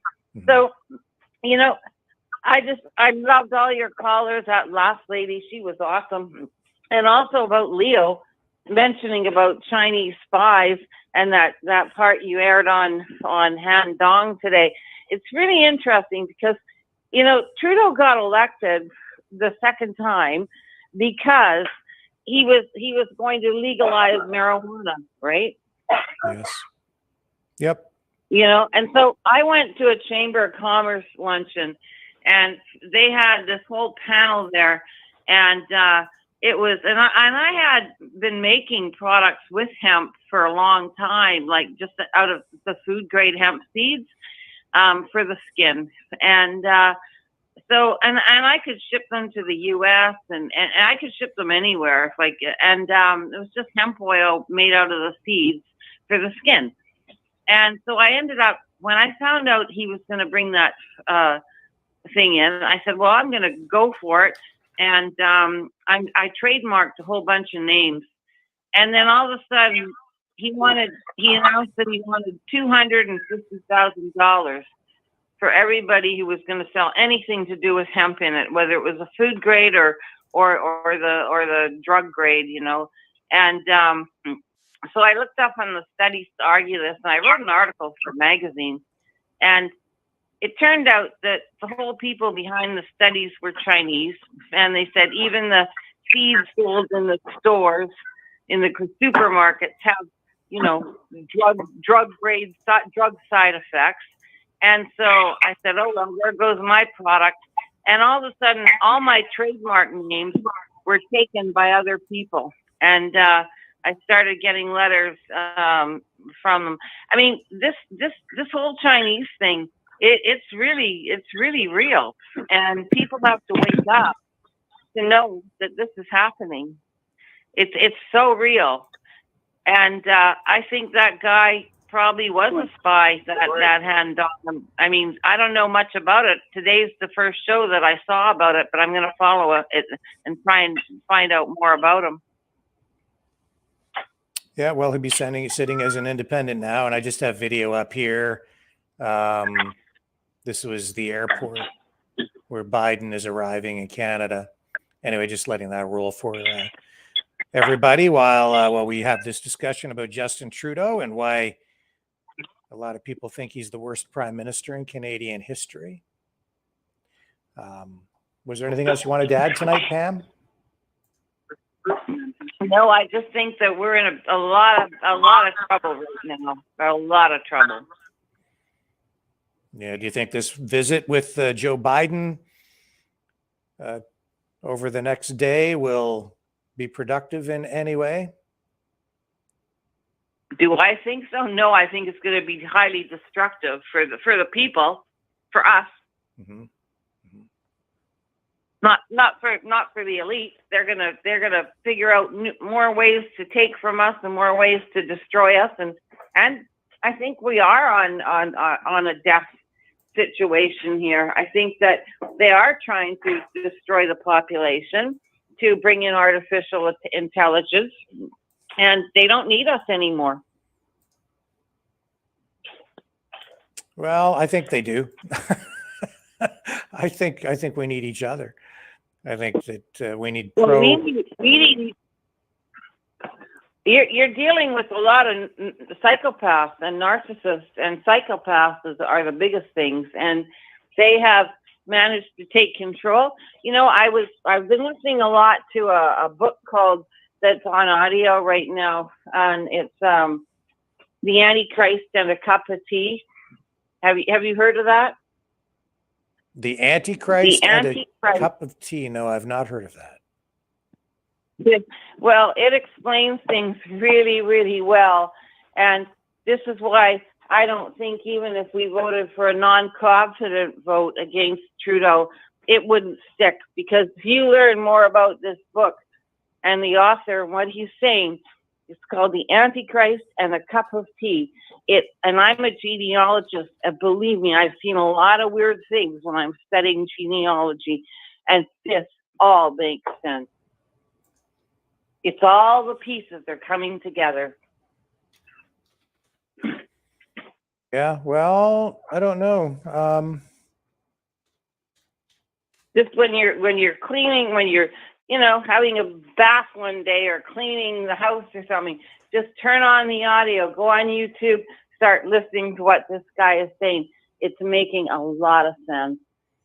Yeah, well, I think that's part of the problem is Trudeau is in his position simply because his father was prime minister. And a lot of people voted for him because they knew the name, because it was like a continuation of the Trudeau legacy, right? He didn't earn the position. No, it goes back. It goes back to the United Kingdom, my dear. You'll learn. Listen to it. I'm a genealogist. It all makes sense. It all really makes sense. Anyone who's got any belief in God, go listen to that guy, The Antichrist and a Cup of Tea. Well, over the next day, the prime minister will be sitting down with Joe Biden, and they'll be discussing a lot of these issues that we've been talking about here tonight. The war in Ukraine, our trade deals, healthcare, how much money Canada puts into defense and NORAD. A lot of these issues. Yeah. And it all affects us directly. Our future. Well, in the United Nations, the UN, the World Economic Forum, NATO, they're all connected. Of course they are. Indirectly, they're all. Yeah. They look like it's indirectly, but they're all connected. Yeah. Okay, Pam. And they don't want us here. All right, we're going to move on. Okay, my dear. Well, thank you. Okay, take care. All right, love you. Bye-bye. Take care. Bye. Okay, here is. Love you too. I'm not sure who this is. Hello. Hi. Hi. Who's this? Hi. It's Shelley. I'm your first-time caller. Well, welcome to the show, Shelley. Thank you.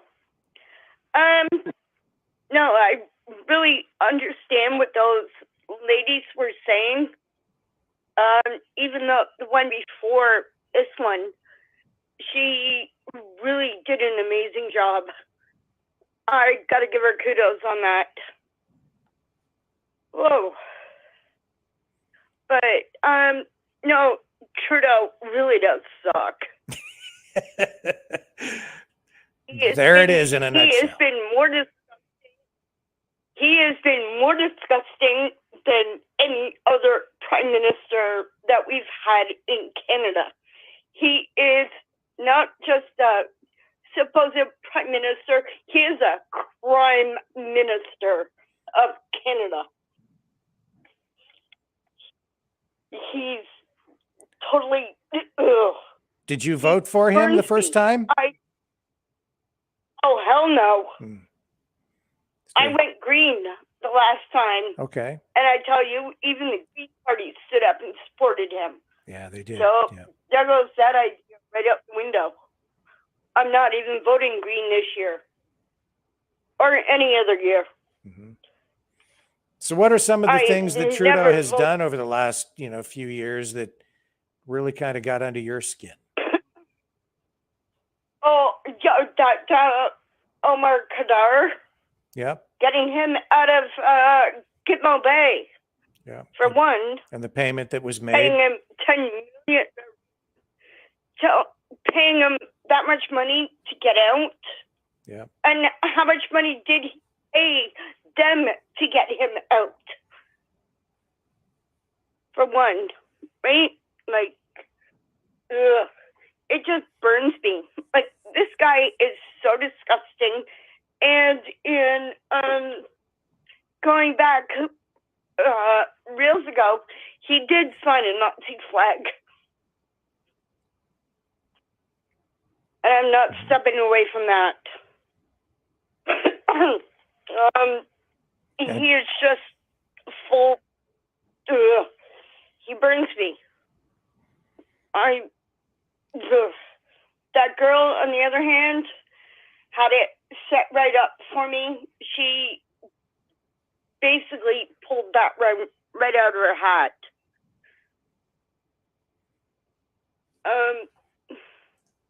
Okay. Anything else? Yeah, he should be extinguished Extinguished? from the parliament. Okay. Not anything else, but just extinguished from parliament. All right. Like taken out of parliament. Well, Shelley, thank you very much for the call Yeah. tonight. I appreciate it. All right, I know you're busy. Yep. Oh, you have yourself a great evening, okay? You too. And you call back anytime. It's been a pleasure. You take care. Okay, thank you. And here's Bye. Rob. Hello, Rob. How are you tonight? How's it going, Rick? It's going okay. What are you thinking?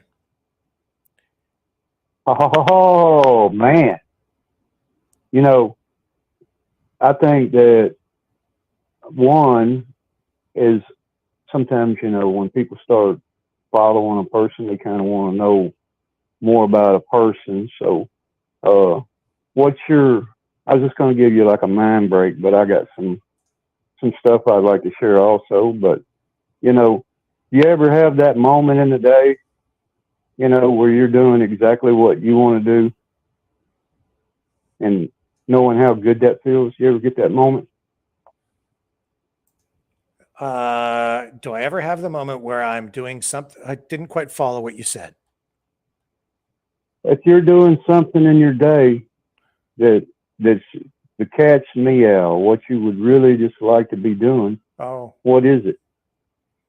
well, you know what? Today I slept 16 hours. I was so burned out. Okay. I slept 16 hours straight with just a little break in between. And that was the cat's meow for me. That was just like, Open up. it was like, thank God I got some sleep finally. I was so grateful. I love my pillow moment. I got you, I so needed that. So, it's you got a knack for women for some reason. You would make a good counselor. It reminds me of back when the protest was going on in Ottawa,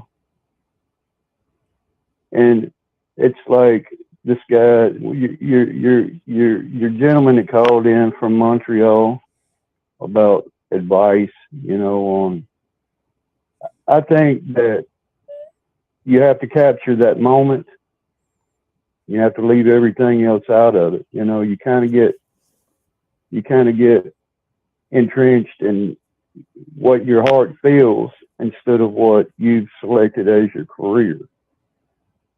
But my greatest moment and impact of the convoys and the people in America and Canada. I mean, We're brothers and sisters. We live on the same dirt.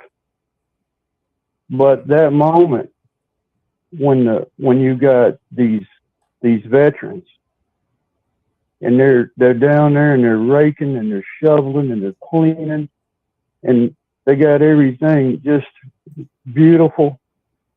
You got that moment on the street when people had food to eat. Here's a blanket, here's a tent. We're going to try to get you a warm place to be. We're just trying to say what we want to say. It was that moment. It was that moment that Trudeau, it was like poison in his mouth. It's a people power thing. And my story, Rick, if you don't mind, is my father is soon to be 84 years old. He's a veteran. He was a pilot. He's still a pilot. My mother, she's a pilot. And I've been riding a tractor, collecting my thoughts, helping my neighbor. And he calls me.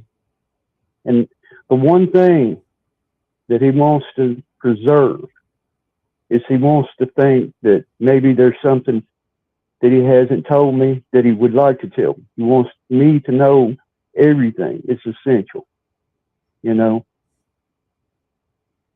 But people are Canada. People are America. We are what builds this industry. We are what builds these two great countries.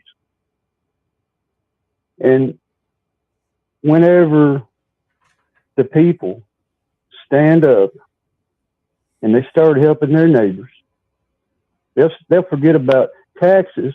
Come on. I got a guy that I pay every week a salary. It's not even an employee, only because I contribute my money to a person in their hand. I want to put it in their hand.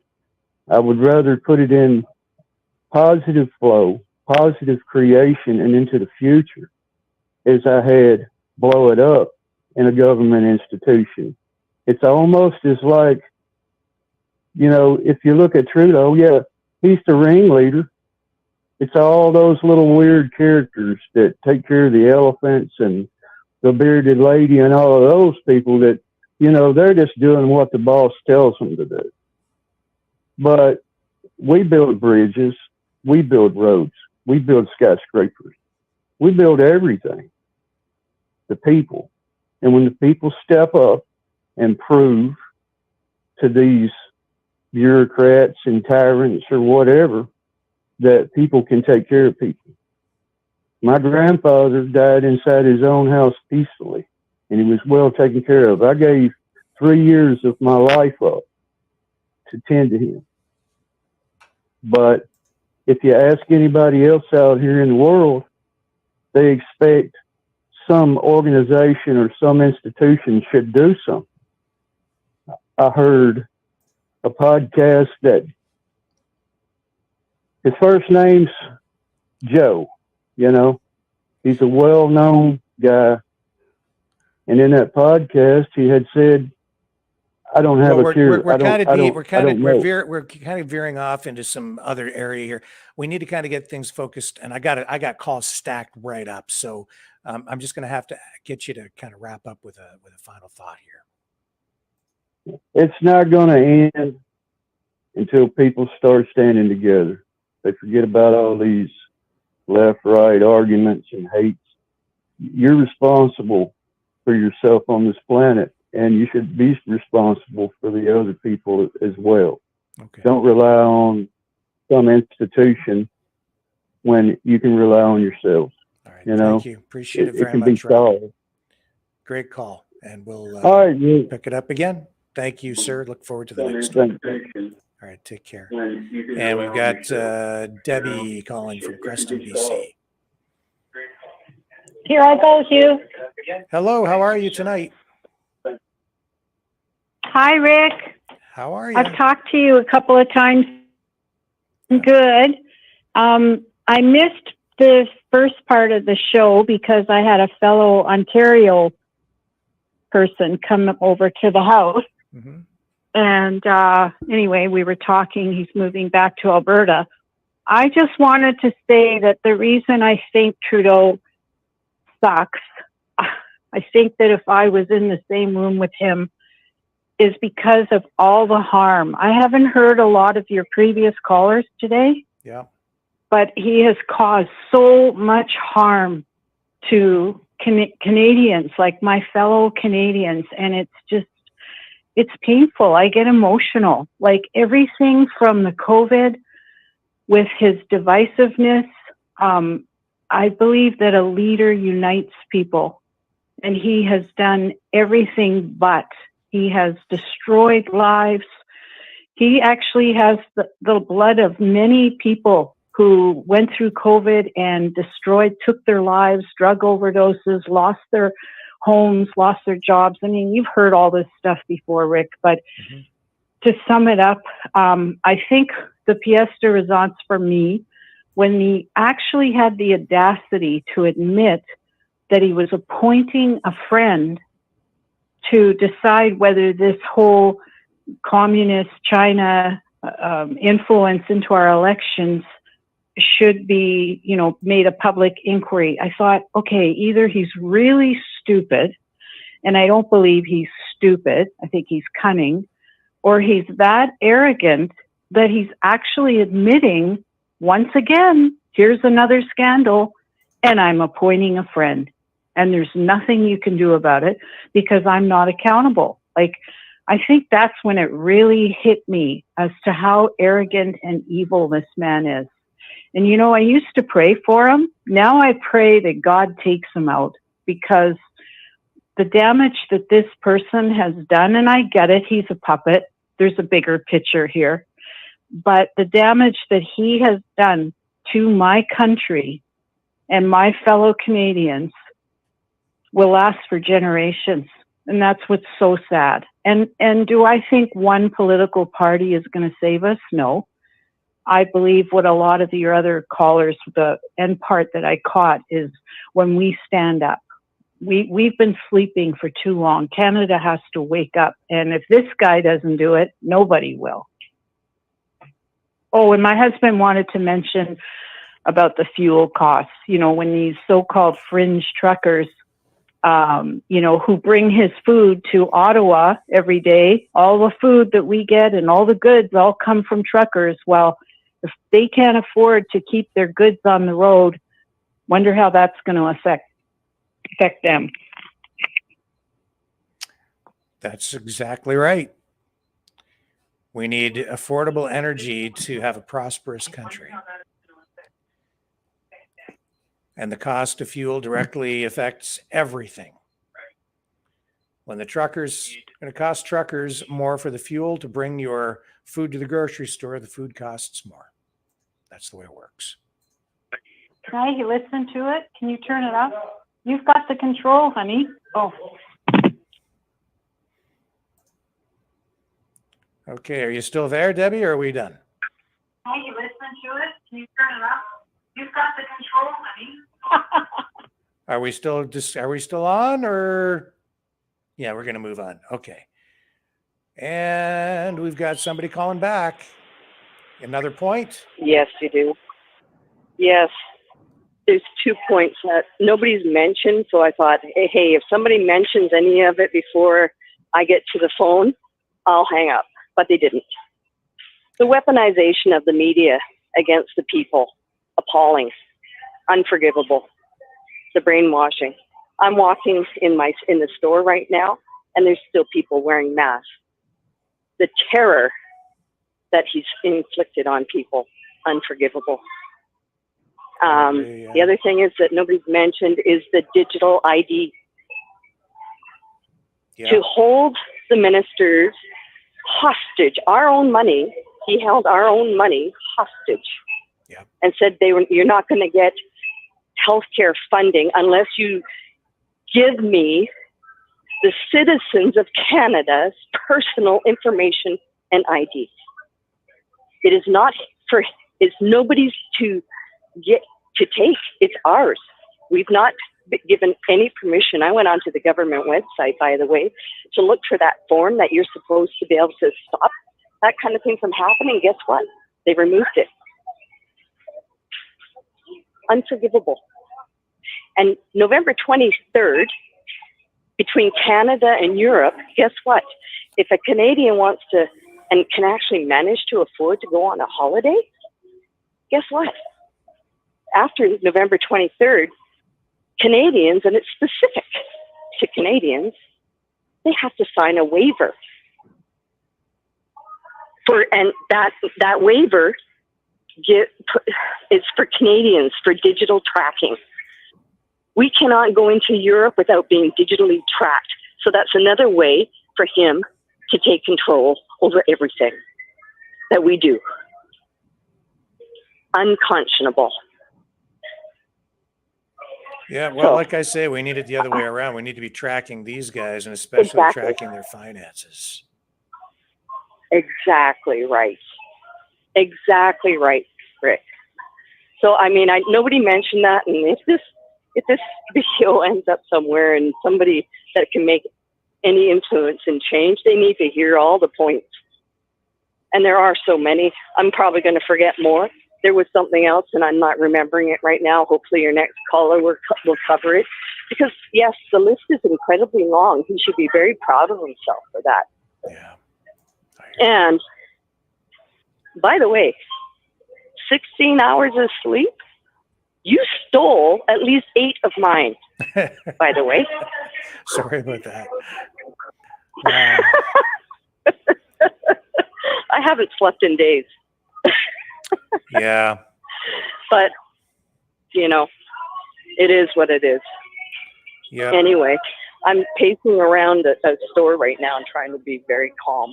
And I'm holding a pack of bacon in my hands because it's on sale for $3.96. I mean, as soon as I found out, I had to run out the door because guess what? I normally can't afford it. Yeah. Thanks, Trudeau. They're all $3.96. That's a deal. Today. That is a deal. Normally you're up around $5.50, something like that, right? Are you kidding me? $6. You know, want to know the normal price for this? $6.49. Yeah. So, yeah, you think I'm going to run out the door and try to grab something I'm not able to afford to eat anymore? Thanks a lot, Trudeau. Yeah. You're killing us. Oh, wait, that's what you want to do. Good job. Good job.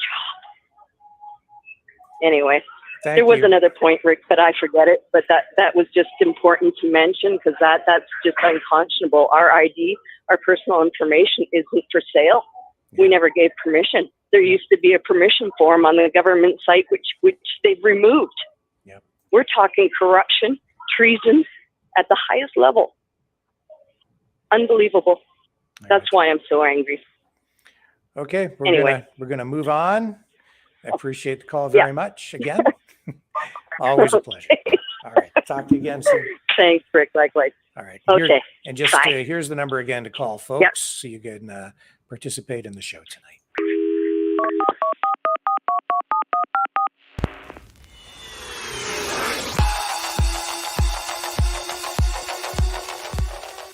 Join the conversation.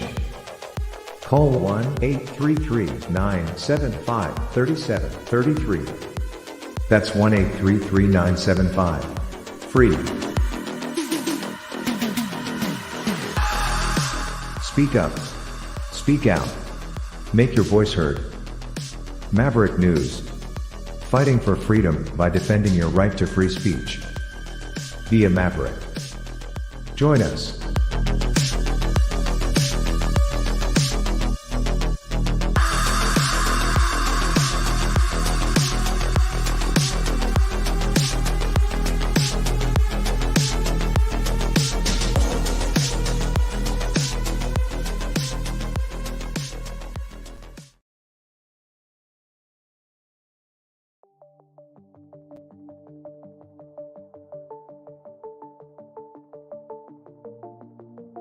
Greetings, brave Mavericks.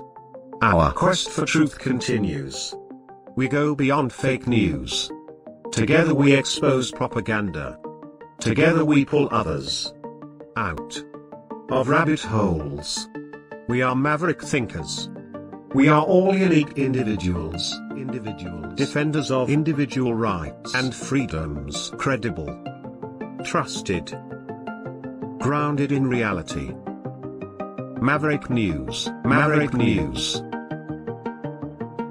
Defending free speech, free speech. Donate at freedomreporters.com. Do it now. Tomorrow may be too late. Maverick News. The world is watching.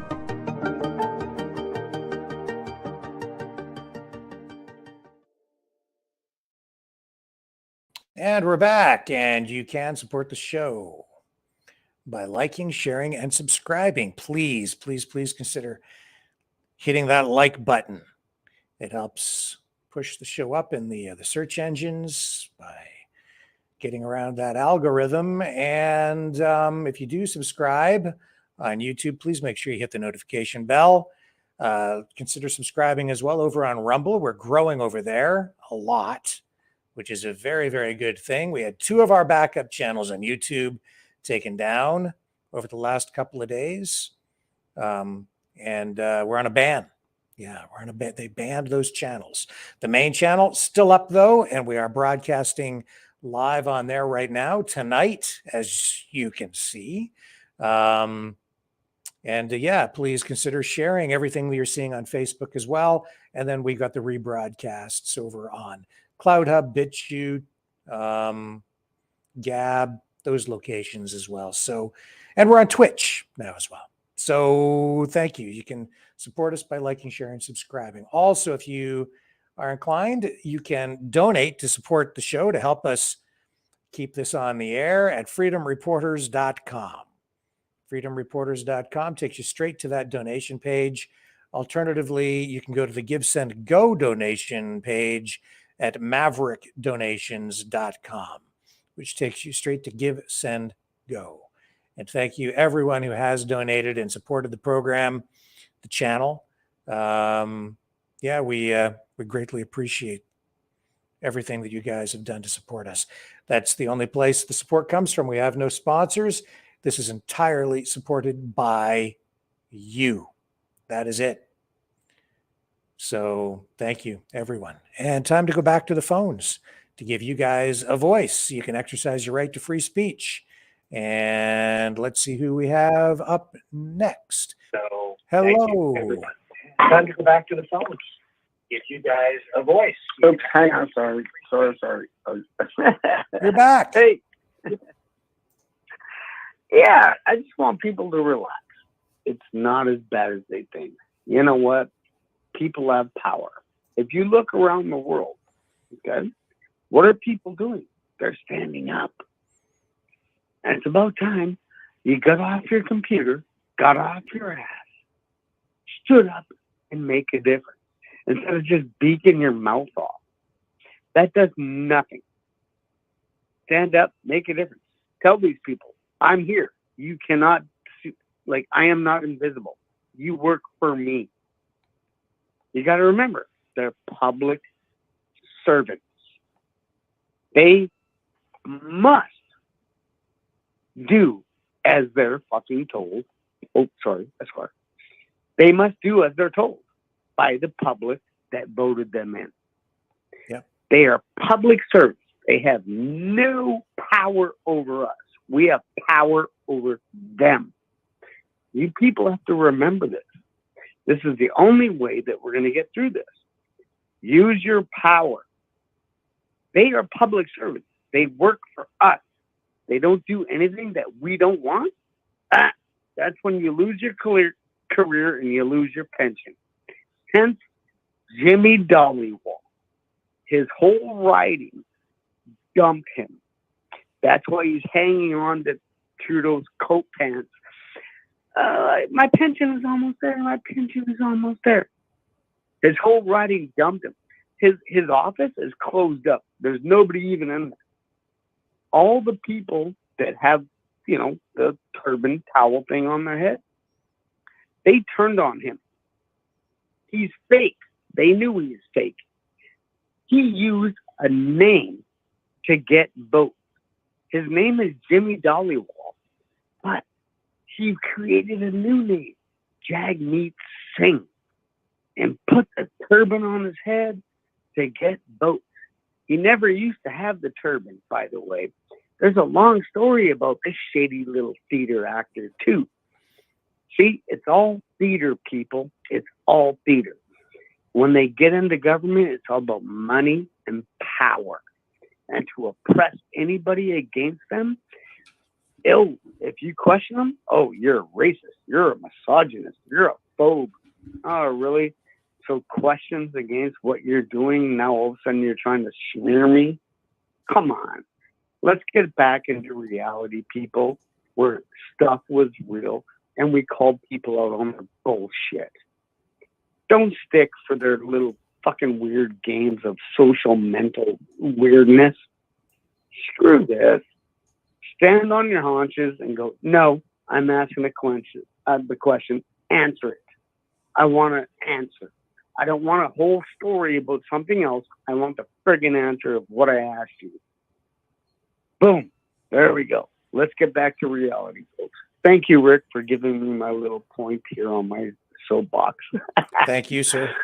Have a great night. Again, here's Isabel. Hello, go ahead. Hi, Rick. Hi. Yeah, it's Isabel calling from Glencoe, not far from you. Oh, yes. I guess I gotta say the other girl caller. Oh, can we say that? I'm maybe not using the right pronoun. Oh my God. I stand with her. She has the guts, the volume, and the strength. When I do that, I get looked at, boy, you're crazy. I said, well, that's okay. Crazy is on this side of the fence.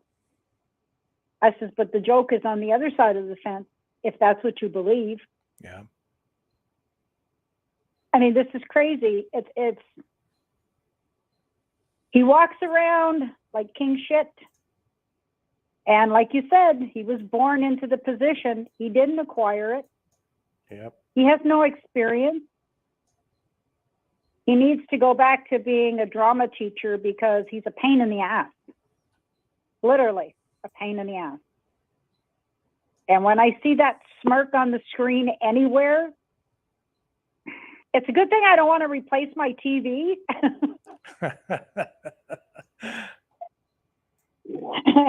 I'm not into making that much of a cost on my bills, but it's very tempting, and it takes a lot of strength not to want to hit the screen when his face shows up. It's disappointing that people vote for someone like him just because of his name. I don't know what it is about people. They seem to gravitate toward authority instead of competence. But I don't know. I was around in the 60s when we had his famous father. Yep. And I used to look at him and I used to think, oh my God, she actually goes to bed with that face. Like that was like a horror face out of a movie. and I thought, no wonder she takes drugs. Well, like you got to go to bed with that and wake up with that, and you're high all the time. And no wonder. I grew up with Trudeau as prime minister, as a little kid. And there was the media then had a love affair with Pierre Trudeau. And yeah, as a kid, to me, he was sort of like, it was shocking to me. I'll put it this way. When the first time he stepped down as prime minister, to me, that was shocking because I didn't really know anything else. But when he came back, that's when my eyes started to open, even as a young person. You could sort of see that he didn't really have the best interests of people at heart. And I remember the inflation that we went through in the 1970s, the wage and price controls, that form of socialism, even back then, was distasteful, became distasteful to me as a kid because I could see what it was doing to just regular everyday people. And he sat there and said that he was fighting for regular Canadians, but that's not what it was. And it isn't now either. No. No, I mean, the media had a real romance with him. And I was a little younger, maybe in my mid-teens. I wasn't of age to vote. And it was the flattery that he exhumed from the media. And I don't know, people throwing themselves at him, like older than me, but younger women, like in their 20s and 25. And I'm thinking, are you for real? Like, if he even looked at him, it was like, oh my God, he was like some star or something. And I'm thinking, like, are you going after the position? Because there's nothing in the face, not that I can see. I mean, like, really? And I didn't like him at the time. And I think when he married Margaret, I think she was infatuated with him. But there was a couple of interviews with her, and oh my God, she looked like she was sitting there high on something through these interviews. Like, they were the most ridiculous interviews, and they've been replaying those lately. And I'm like, yeah, it kind of makes you wonder, well, we know for sure how Justin got here. That was one of those little episodes that she had with Castro. I mean, you so say the that story to people goes, today, yeah. And you say that to the younger people here, and you go, oh, that's not possible. Yeah, well, you weren't around then. I was around then, and I remember that. Like, this is ridiculous. She flaunted herself everywhere. But I says, in reality, if you looked at it, if you had to wake up next to that freak, wouldn't you want something better? And I mean, now Justin he acquired the position, like you said, through his father. Because he's never done anything for the people, and he's never going to do anything for the people except tax us to the hilt. And when there's nothing left to tax, I don't know what he's going to tax next. But I'd like to share one of those $6,000 hotel rooms. Wouldn't you? If I were prime minister, I would not ever do that. It's just so disrespectful. And he doesn't, it's just excess. You know, it's an insult to the people. And it shows how incredibly out of touch he is with reality. I don't think people want that. You want your prime minister to, of course, appear and a certain standard has to be met because he is a world leader. So he needs to be on an equal footing. So he's respected when he's meeting, for instance, right now with Joe Biden, President of the United States, right? So a certain standard has to be met, but $6,000 a night? No. Yeah, that's above and beyond a normal standard. If you were going to be a prime minister or a president of any kind, you're going to hold yourself to a standard that the people are willing to accept.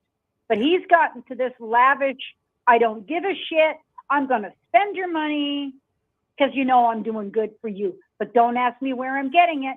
And don't ask me, for your share. $6,000 a night for $6,000 a night for a hotel room. That's coming straight. We're just straight up paying for that, and it just shows how disrespectful he has. He has contempt for the people. He thinks he deserves it. He acts like he's royalty. He's not royalty. He's a prime minister. No. He's there to serve the people. It's a job. And if that's why I'm going to try to fire him in the next election by voting for somebody else. He doesn't deserve to be there. Yeah. No, he doesn't deserve to be there. And I was leaning and I didn't vote for him. I was leaning towards Pierre Poilievre, but then I got a problem with him because he's not stating that he wants to reinstate the doctors and nurses that lost their job during this ridiculous mandate of the pandemic. But he's pushing to hire immigrants with those qualifications. Well, before you do that, I'm sorry, but you've got people here who are still out of jobs, who are qualified, and you're not calling them back. And people are going to say to me, well, then you're racist against an immigrant. Well, no, that's a little difficult since I am an immigrant. But when we came here, what my father was offered was working in the gold mine for $40 a week to support a family of 4. That's what my dad got as an immigrant. And I worked with some of the immigrants that came across in the 80s and 90s. And they were given townhouses at a cheap rent. They were given free daycare. They were given free English language courses. They were given $1,000 a month. So you put 4 of those in a house living together, adults, that's $4,000 a month in the 90s. And they would work at the same place as me, get the same pay as me, but my car's held together with dirt, and they're coming out of, you know, like a Mercedes or you know, some big car. And I'm thinking, wow, you just got here. I wonder how you got that. Like, that was shocking in the 90s, and now it's getting worse. Yes. And I have a daughter that's on ODSP, and her life depends on her medications. And she's not even 40 years old, with 3 children. She's married, and she struggles at a home-based job to keep herself above water. If he keeps going like this, I think we're all going to gather together and go live in a commune that we had back in the 60s, where it was make love, not war. Because maybe we had the right idea back in the day. We'll live in a commune and we'll grow our own food. So, Isabel, just get you to wrap up. What's your final thoughts on why Justin Trudeau sucks? Oh, I have to be tactful. He's an asshole. I'm sorry. He's just plain asshole. He's put me through so much in the last 3 years of dividing my family, and now turning against religion and pushing all this woke shit. I've had enough. I'm done. I don't ever want to see his face. Okay. Thank you for Simply the call. put. Thank you. I thank you for letting me spiel, Rick. You have a good night. You too. And here's Alan from BC. Bye-bye. Hey, Alan. How the heck are you? I'm okay. How are you doing? Well, I'm always doing the questions, who or what. Okay. So I cannot believe for one moment that I'm talking to the great Rick Walker. Can anybody believe it? I can believe it. We're all talking to the great Rick Walker.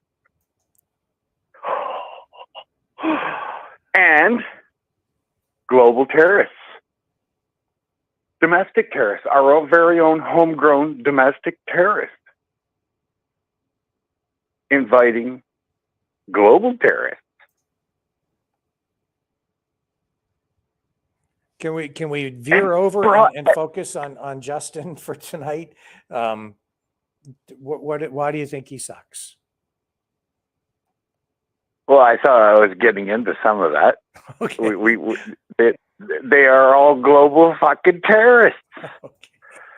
Mr. Trudeau is a homegrown global terrorist.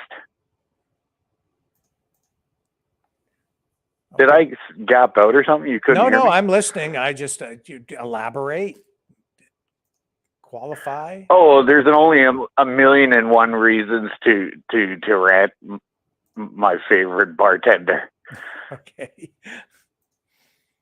Right. Like, I mean, listen, since this man has been in office, and I mean, this has been going on for at least as long as I've been alive, the whole structure of Parliament, they've been dissecting it so that the referees have been taken out of the game, as your earlier caller was mentioning about, you know, basically the watchdogs, the the ability for the system to stop these sorts of things from happening. Well, the reason that those things don't work is because they keep amending all these laws and rules and legislation so that the referee is no longer the referee is no longer in the game. Mm-hmm. And basically all we're watching is the Titans are fighting. And we are going to pay the price for it. We always do. And we have a homegrown terrorist, and that's why Trudeau sucks. Like, I mean, we're only paying for Nazis. Okay, this war. What do you think this war really is? It's a proxy war, right? Yep. Everybody's at least admitted as much. Okay, what is a proxy war? A proxy war means you die for me. Mm-hmm. Right? If that's not a reverse fucking genocide, I don't know what is. And somehow or other you convince these people that it's a good thing.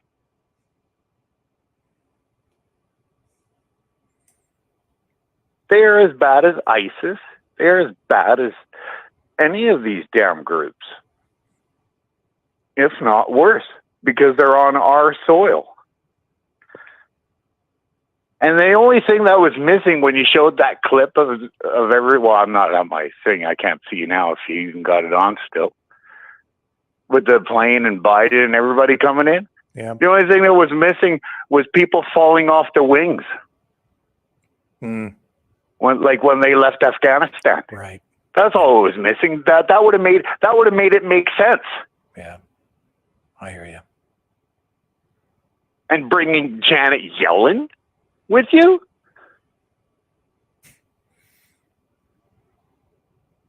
Oh. What does that tell you? It tells you that there are big problems with the banking system.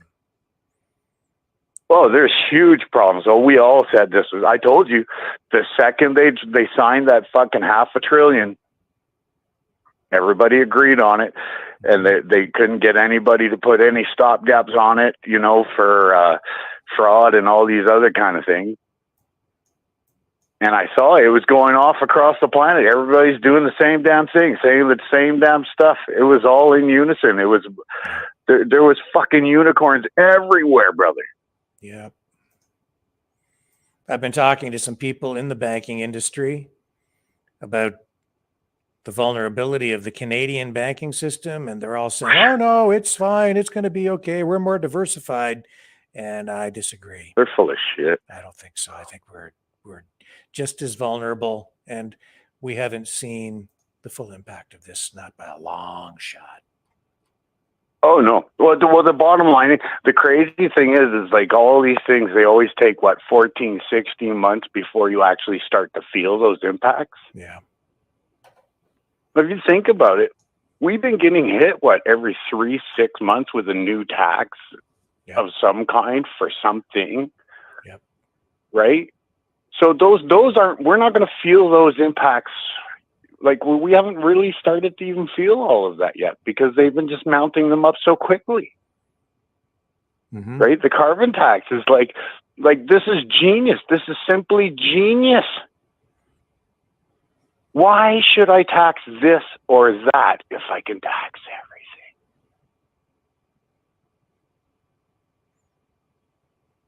This is tyrannical fucking genius. Well, sir, any final thoughts before we move on? That's why I say. Yeah, go ahead. Well, what I will say is thank you yet again for allowing me to sit at your bar. And watch out for those global and homegrown terrorists. Okay, sir. Thank you very much. Appreciate the call again. So, yeah. And I can't believe I got to talk to you in person. I can't believe that I got to talk to you. The honor is entirely mine. Well, go on. But I'm a knight, man. So I get it. Yep. You are exactly that. You're a maverick knight. Yourself as well, my friend. Okay, keep fighting for freedom, my friend. You take care. Talk to you soon. You too. Good night. Okay, here's Dave. Go ahead, Dave. Hey, how are you doing, buddy? I'm okay. How are you? I'm great. I really appreciate what you're doing tonight.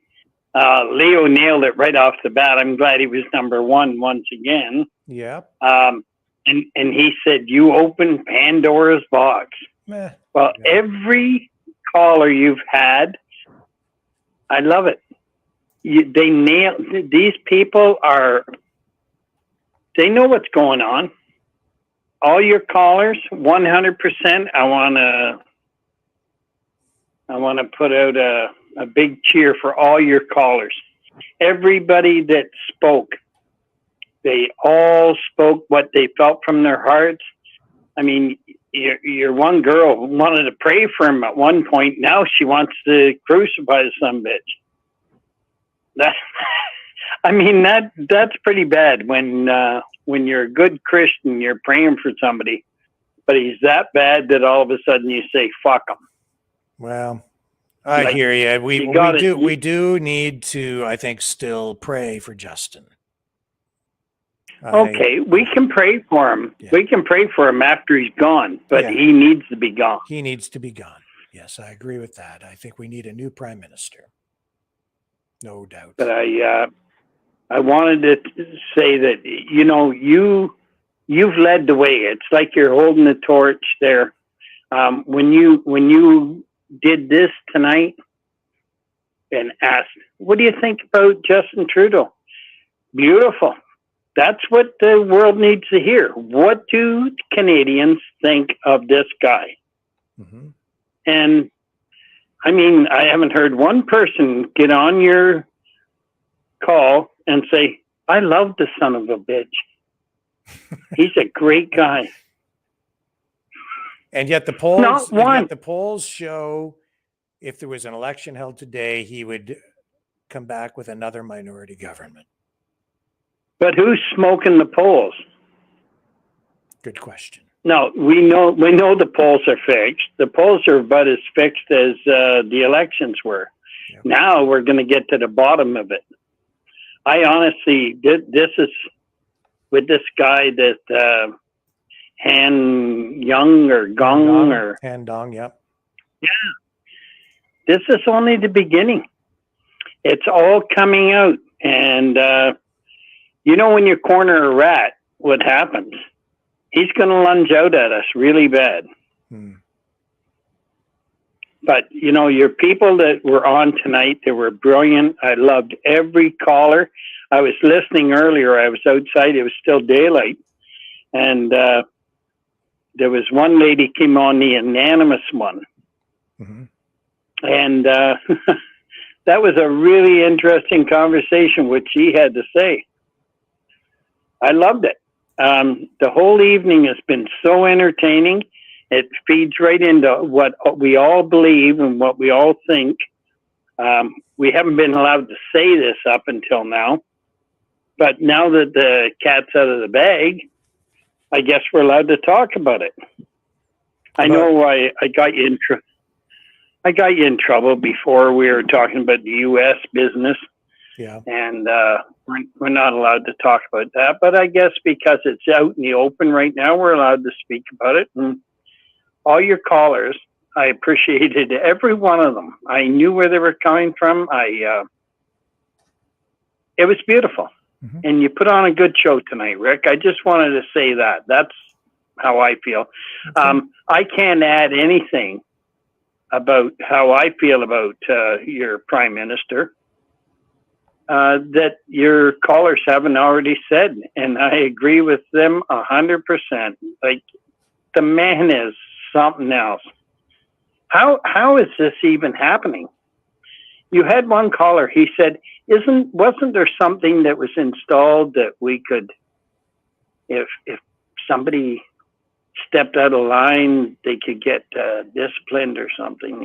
Yeah, to have the government removed or the prime minister replaced, or there are ways that elections are called. There are votes of non-confidence. The king can actually step in at some point if it gets bad enough, or if there's a exactly government that isn't unless, of loyal course, to the king. unless of course the king's on the same side as that's right, as the person we're talking about. And that's why tonight the Governor General was there to meet Joe Biden, not Justin Trudeau. It's protocol. Yeah.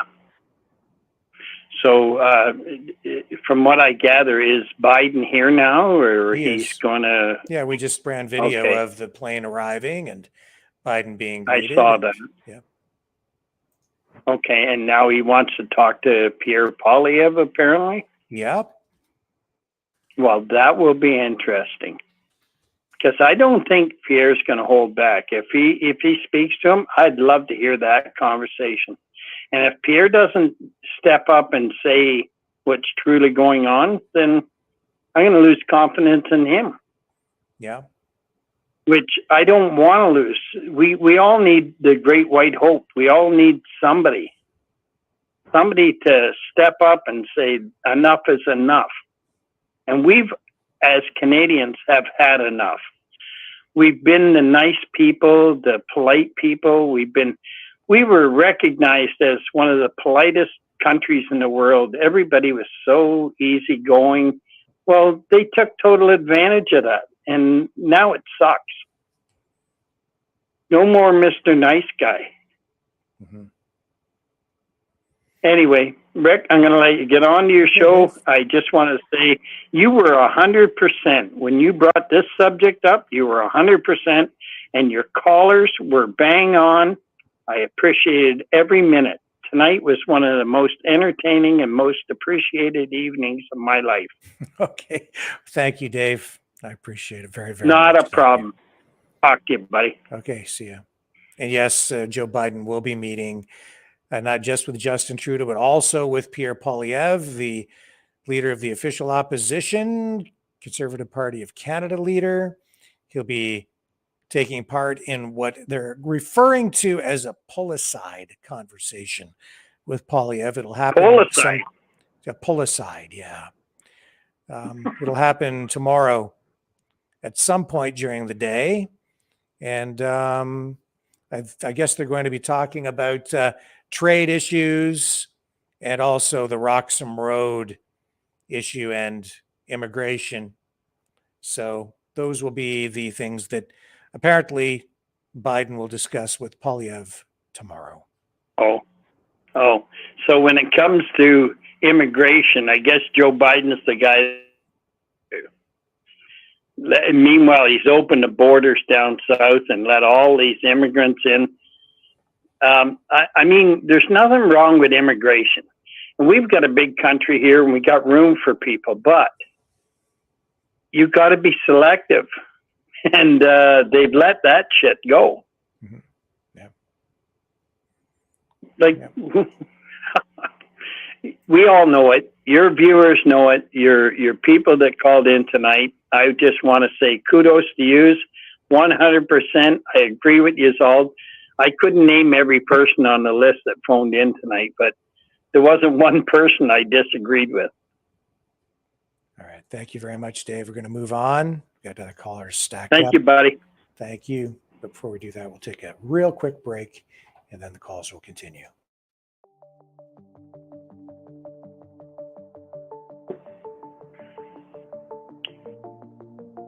Greetings, brave Mavericks. Our quest for truth continues. We go beyond fake news. Together we expose propaganda. Together we pull others out of rabbit holes. We are maverick thinkers. We are all unique individuals. Defenders of individual rights and freedoms. Credible. Trusted. Grounded in reality. Maverick News. Maverick News. Defending free speech. Free speech. Donate at freedomreporters.com. Do it now. Tomorrow may be too late. Maverick News. The world is watching.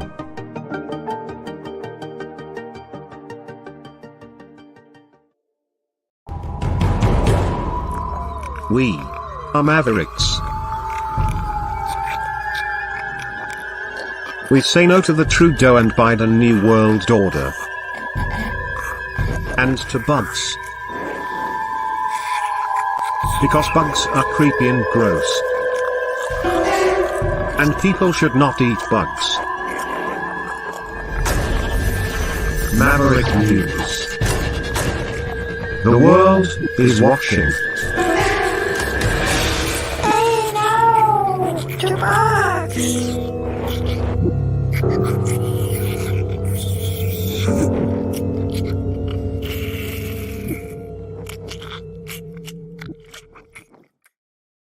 Okay, you can join the conversation at 1-833-975-3733. That's 1-833-975-FREE. And we're ready to go to our next caller. And I believe this is Jay. Hello, Jay. How are you tonight, sir? How you doing, Rick? Glad to talk to you. I watch you all the time. I'm from Windsor, so I'm not that far away. I love Windsor, my old stomping grounds. Yeah. No, I'm just calling to give my little bit of 2 cents in here on with the Trudeau debate here. What can I say?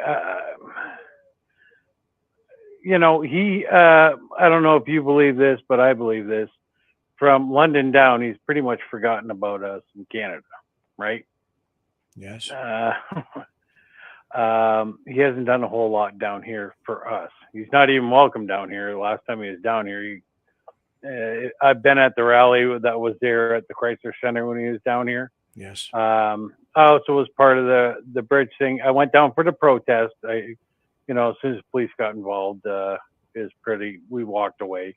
I was also up in Ottawa, everything else. But I can see that Trudeau isn't for us Canadian people. He doesn't look at us as his people, just by the way he's doing things, right? I'm a person on disability. Hate to say that, but I am. Right? You know, I've seen the cuts that have been coming my way through my disabilities and everything. They do nothing to help us. You call the government and everything else, right? Nothing's happening.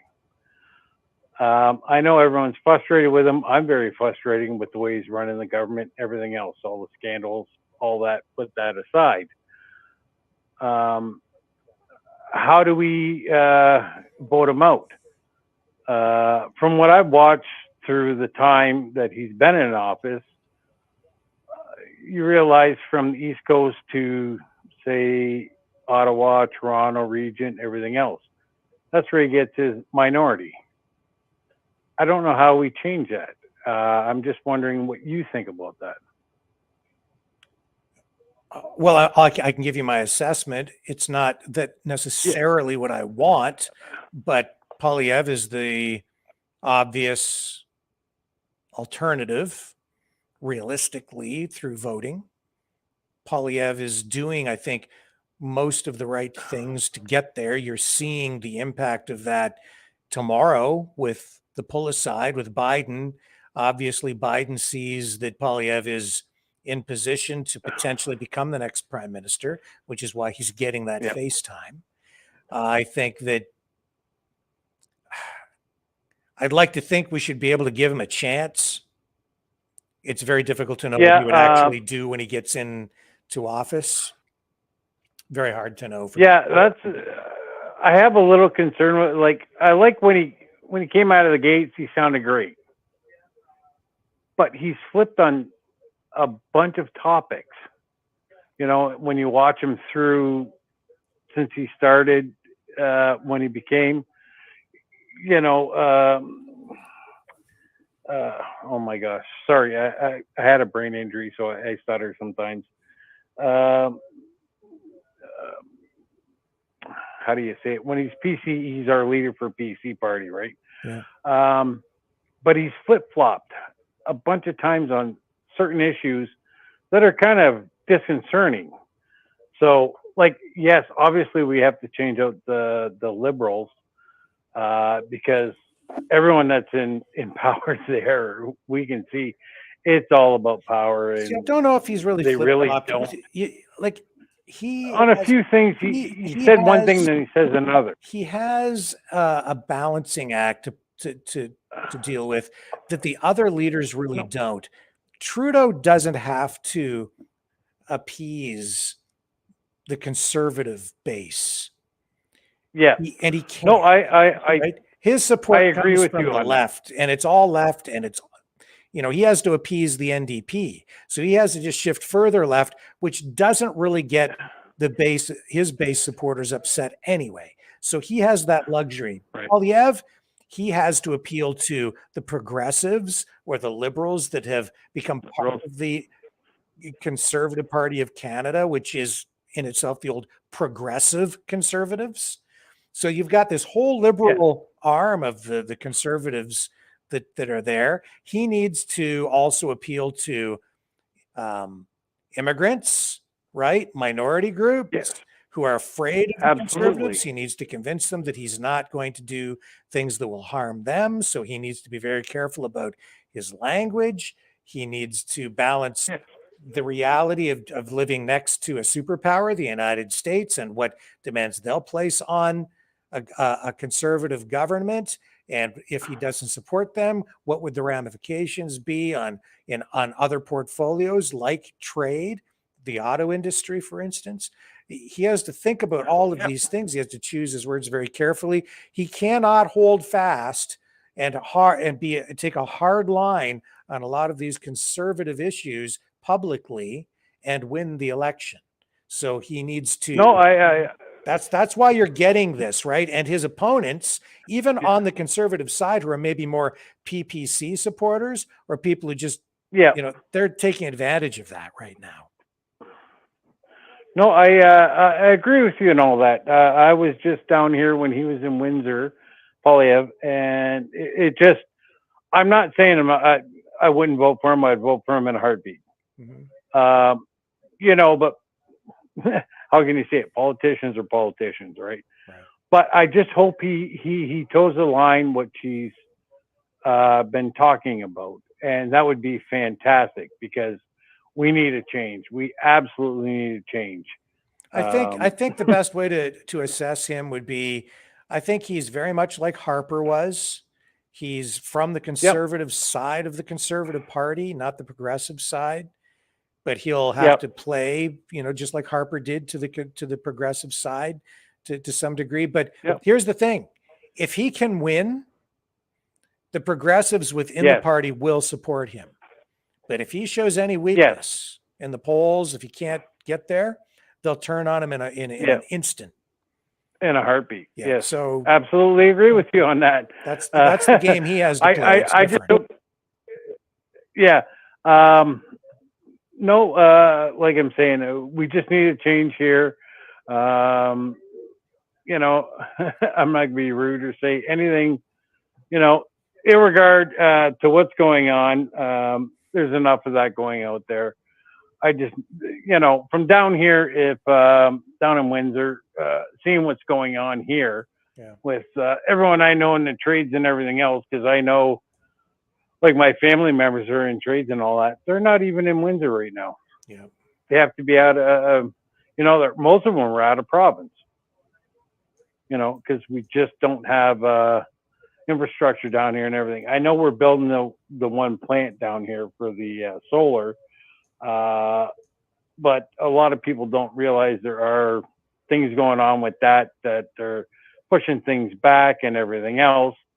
But you know, I just wanted to give my 2 cents. You know, we need a change. I appreciate everything you do there. I watch it all the time. I might not comment all the time, but I don't know. Tonight I seen Biden come in. It just got me a little fired up because I know what he's all about. And I don't know what those two. I would love to hear that conversation because that'd be, I think, hilarious. But anyways, I just want to give my 2 cents for the night. I appreciate it. for even talking to me. Yeah, no, I appreciate the call, and it's always good to get a Windsor perspective. Windsor's a labor town, you know, an automotive town. It's I always found the politics there to be very interesting. Home of Paul Martin Sr., father of Paul Martin Jr., who became prime minister. That's right. right. I had the privilege of meeting both of them and interviewing both of them over the years, and I was at Paul Martin Sr.'s home at one point. But he's a liberal, and I've always thought of Windsor as being more of an NDP labor town, you know, but strong liberal element there. Herb Gray, member of parliament.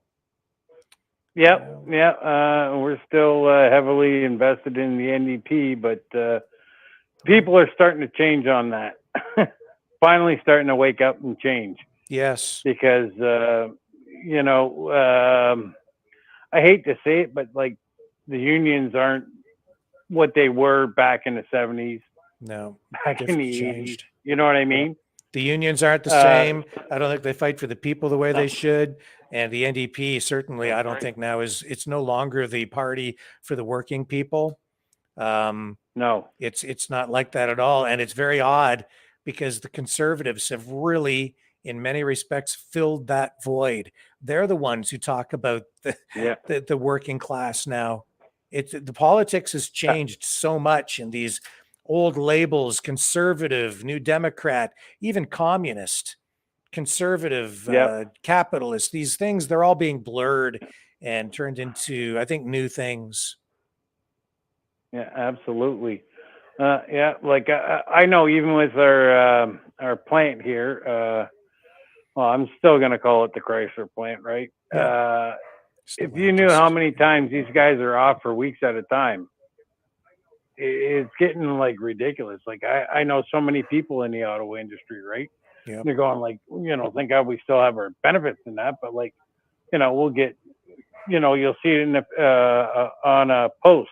We're off for the next 2 weeks. We're off for this week. We're off for more weeks. We're, you know, it never used to happen like that, right? Remember, we were a big boom. We had GM down here, everything else. Yeah.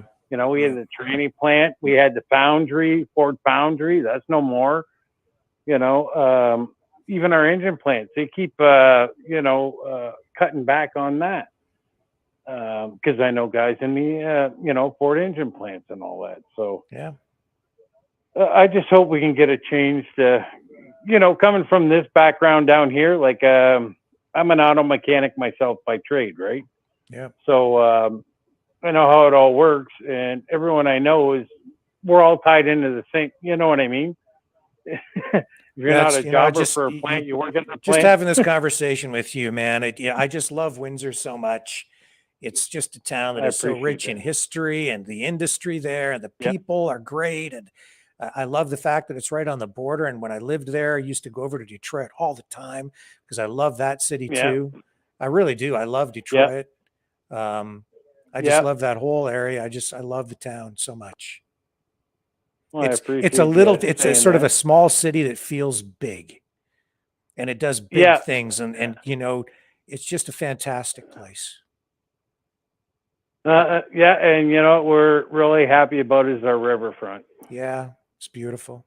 We have one of the biggest parks on the riverfront anywhere. Yeah, it's gorgeous. You know, all the way from the Ambassador Bridge all the way to Higham Walkers. Love that town. That's all it is. There's no buildings, right? Yeah, I loved living there. When I moved there at first, I was pretty young.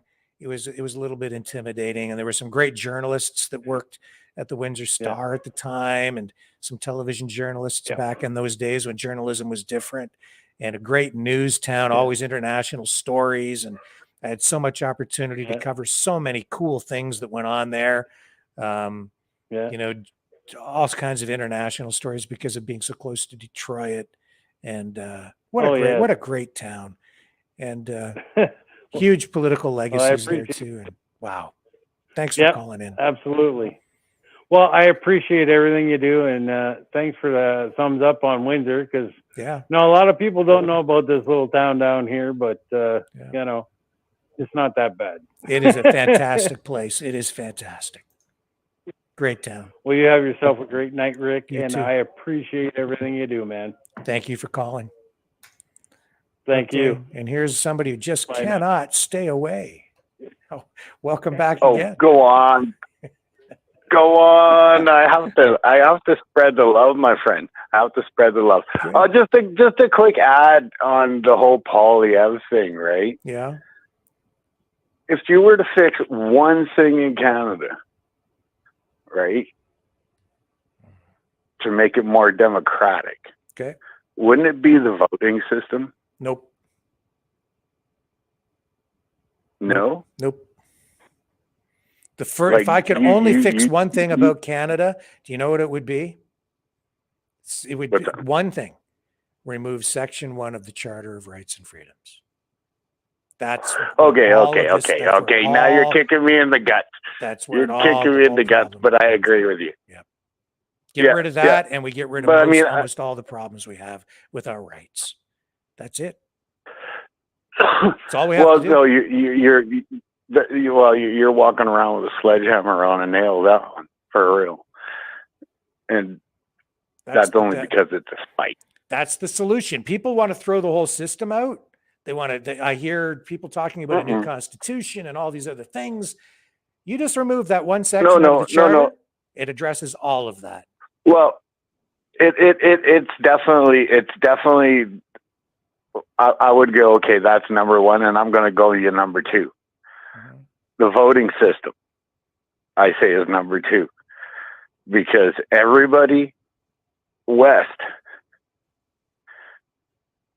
of Ontario, basically, is non-existent. Our votes don't count.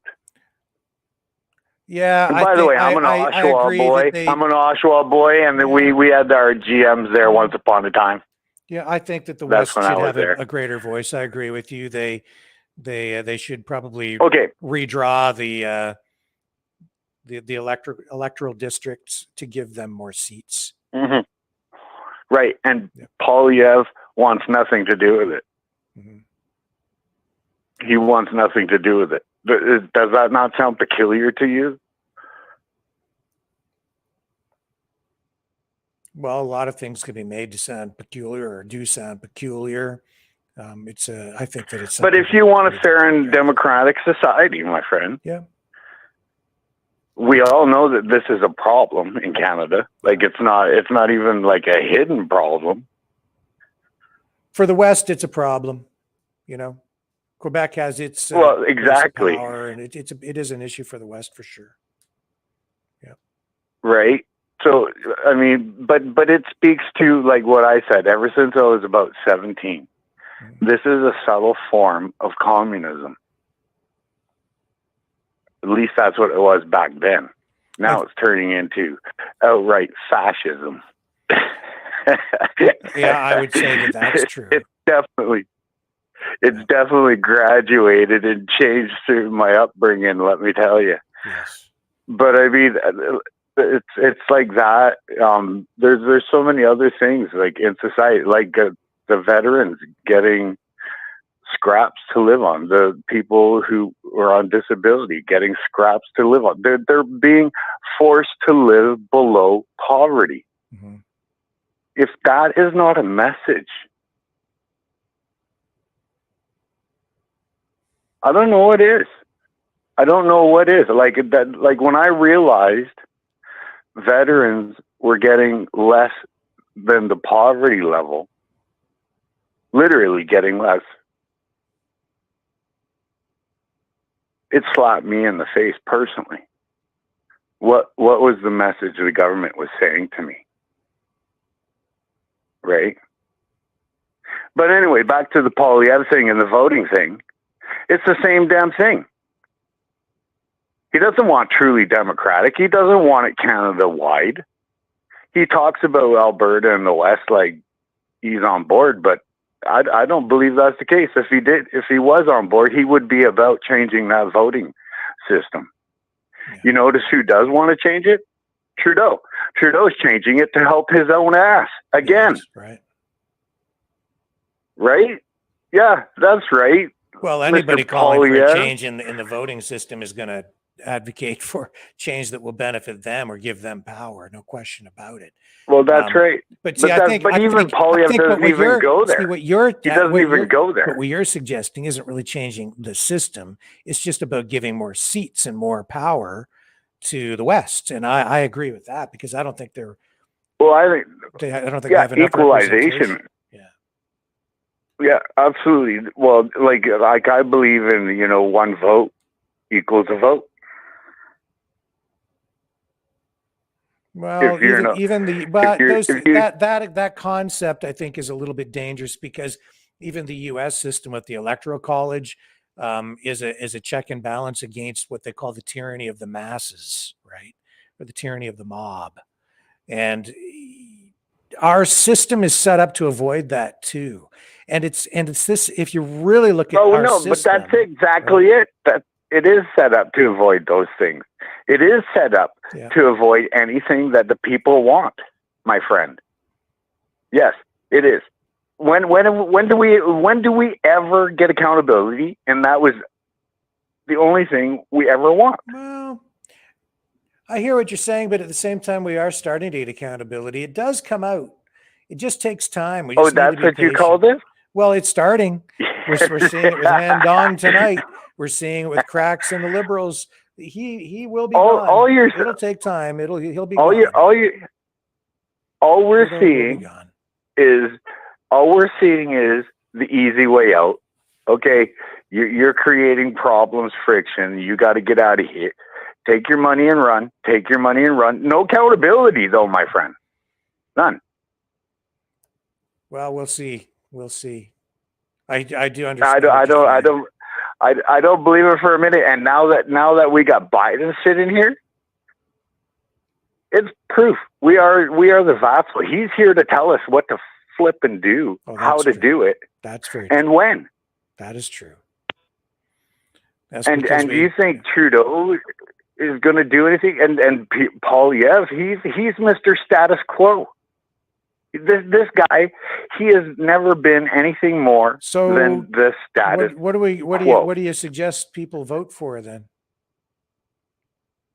Well, we have to find ways to bring in new parties. Period. We got to get rid of these scoundrels, scallywags. Right? There's scallywags on our ship, man. Look at you. Don't a ship does not attack a fort. What the fuck are they doing in Ukraine? What the fuck are they doing? This is a reverse genocide. We are a ship attacking forts, and you know what the fort does? Putin, Xi Jinping, they wait for us to be stupid because they know you're too white not to be stupid. Okay. All right, listen. Your hubris is going to win the day. They're waiting for our hubris to win their day. And every time they continue to prove that they're right. Okay. They're playing the long game. We're playing the short game. And the Titans are fighting, and ours are not going to win. And on that note, we better wrap it up. It's coming up on 9 p.m. Final thought? Well, then I'll left you, my friend. Okay. Well, final thought is just don't forget you're one of the unsung heroes too, my friend. As are you, sir. And I appreciate everything you do. Take care of yourself. Back at you. Okay. We'll see you. Good night. Take care. And that will wrap things up for tonight. Thank you, everybody, for joining me here over the last 3 hours. It's been a great night. Good conversation. Really, really, really appreciate the time that you invested in this. I hope that you did find it useful and constructive. I think that there was some good venting that took place, and it needed to happen. A lot of very frustrated people out there. And I hope this helped at least leave people in a somewhat more positive frame of mind simply by blowing off some steam tonight. We'll be following Biden's visit to Canada tomorrow through the day. We'll update you as news unfolds from that. If there's anything earth-shattering, we will come on live during the day to make that known to you and update you. If we don't, we will certainly be back here at 6 p.m. tomorrow night Eastern Time with the full story on Joe Biden's visit to Canada and his discussions with not just the Prime Minister, Justin Trudeau, but also Pierre Poilievre, the leader of the official opposition, the Conservative Party of Canada. Great show tonight. Thank you again, everyone. We will see you back here tomorrow night on the flip side.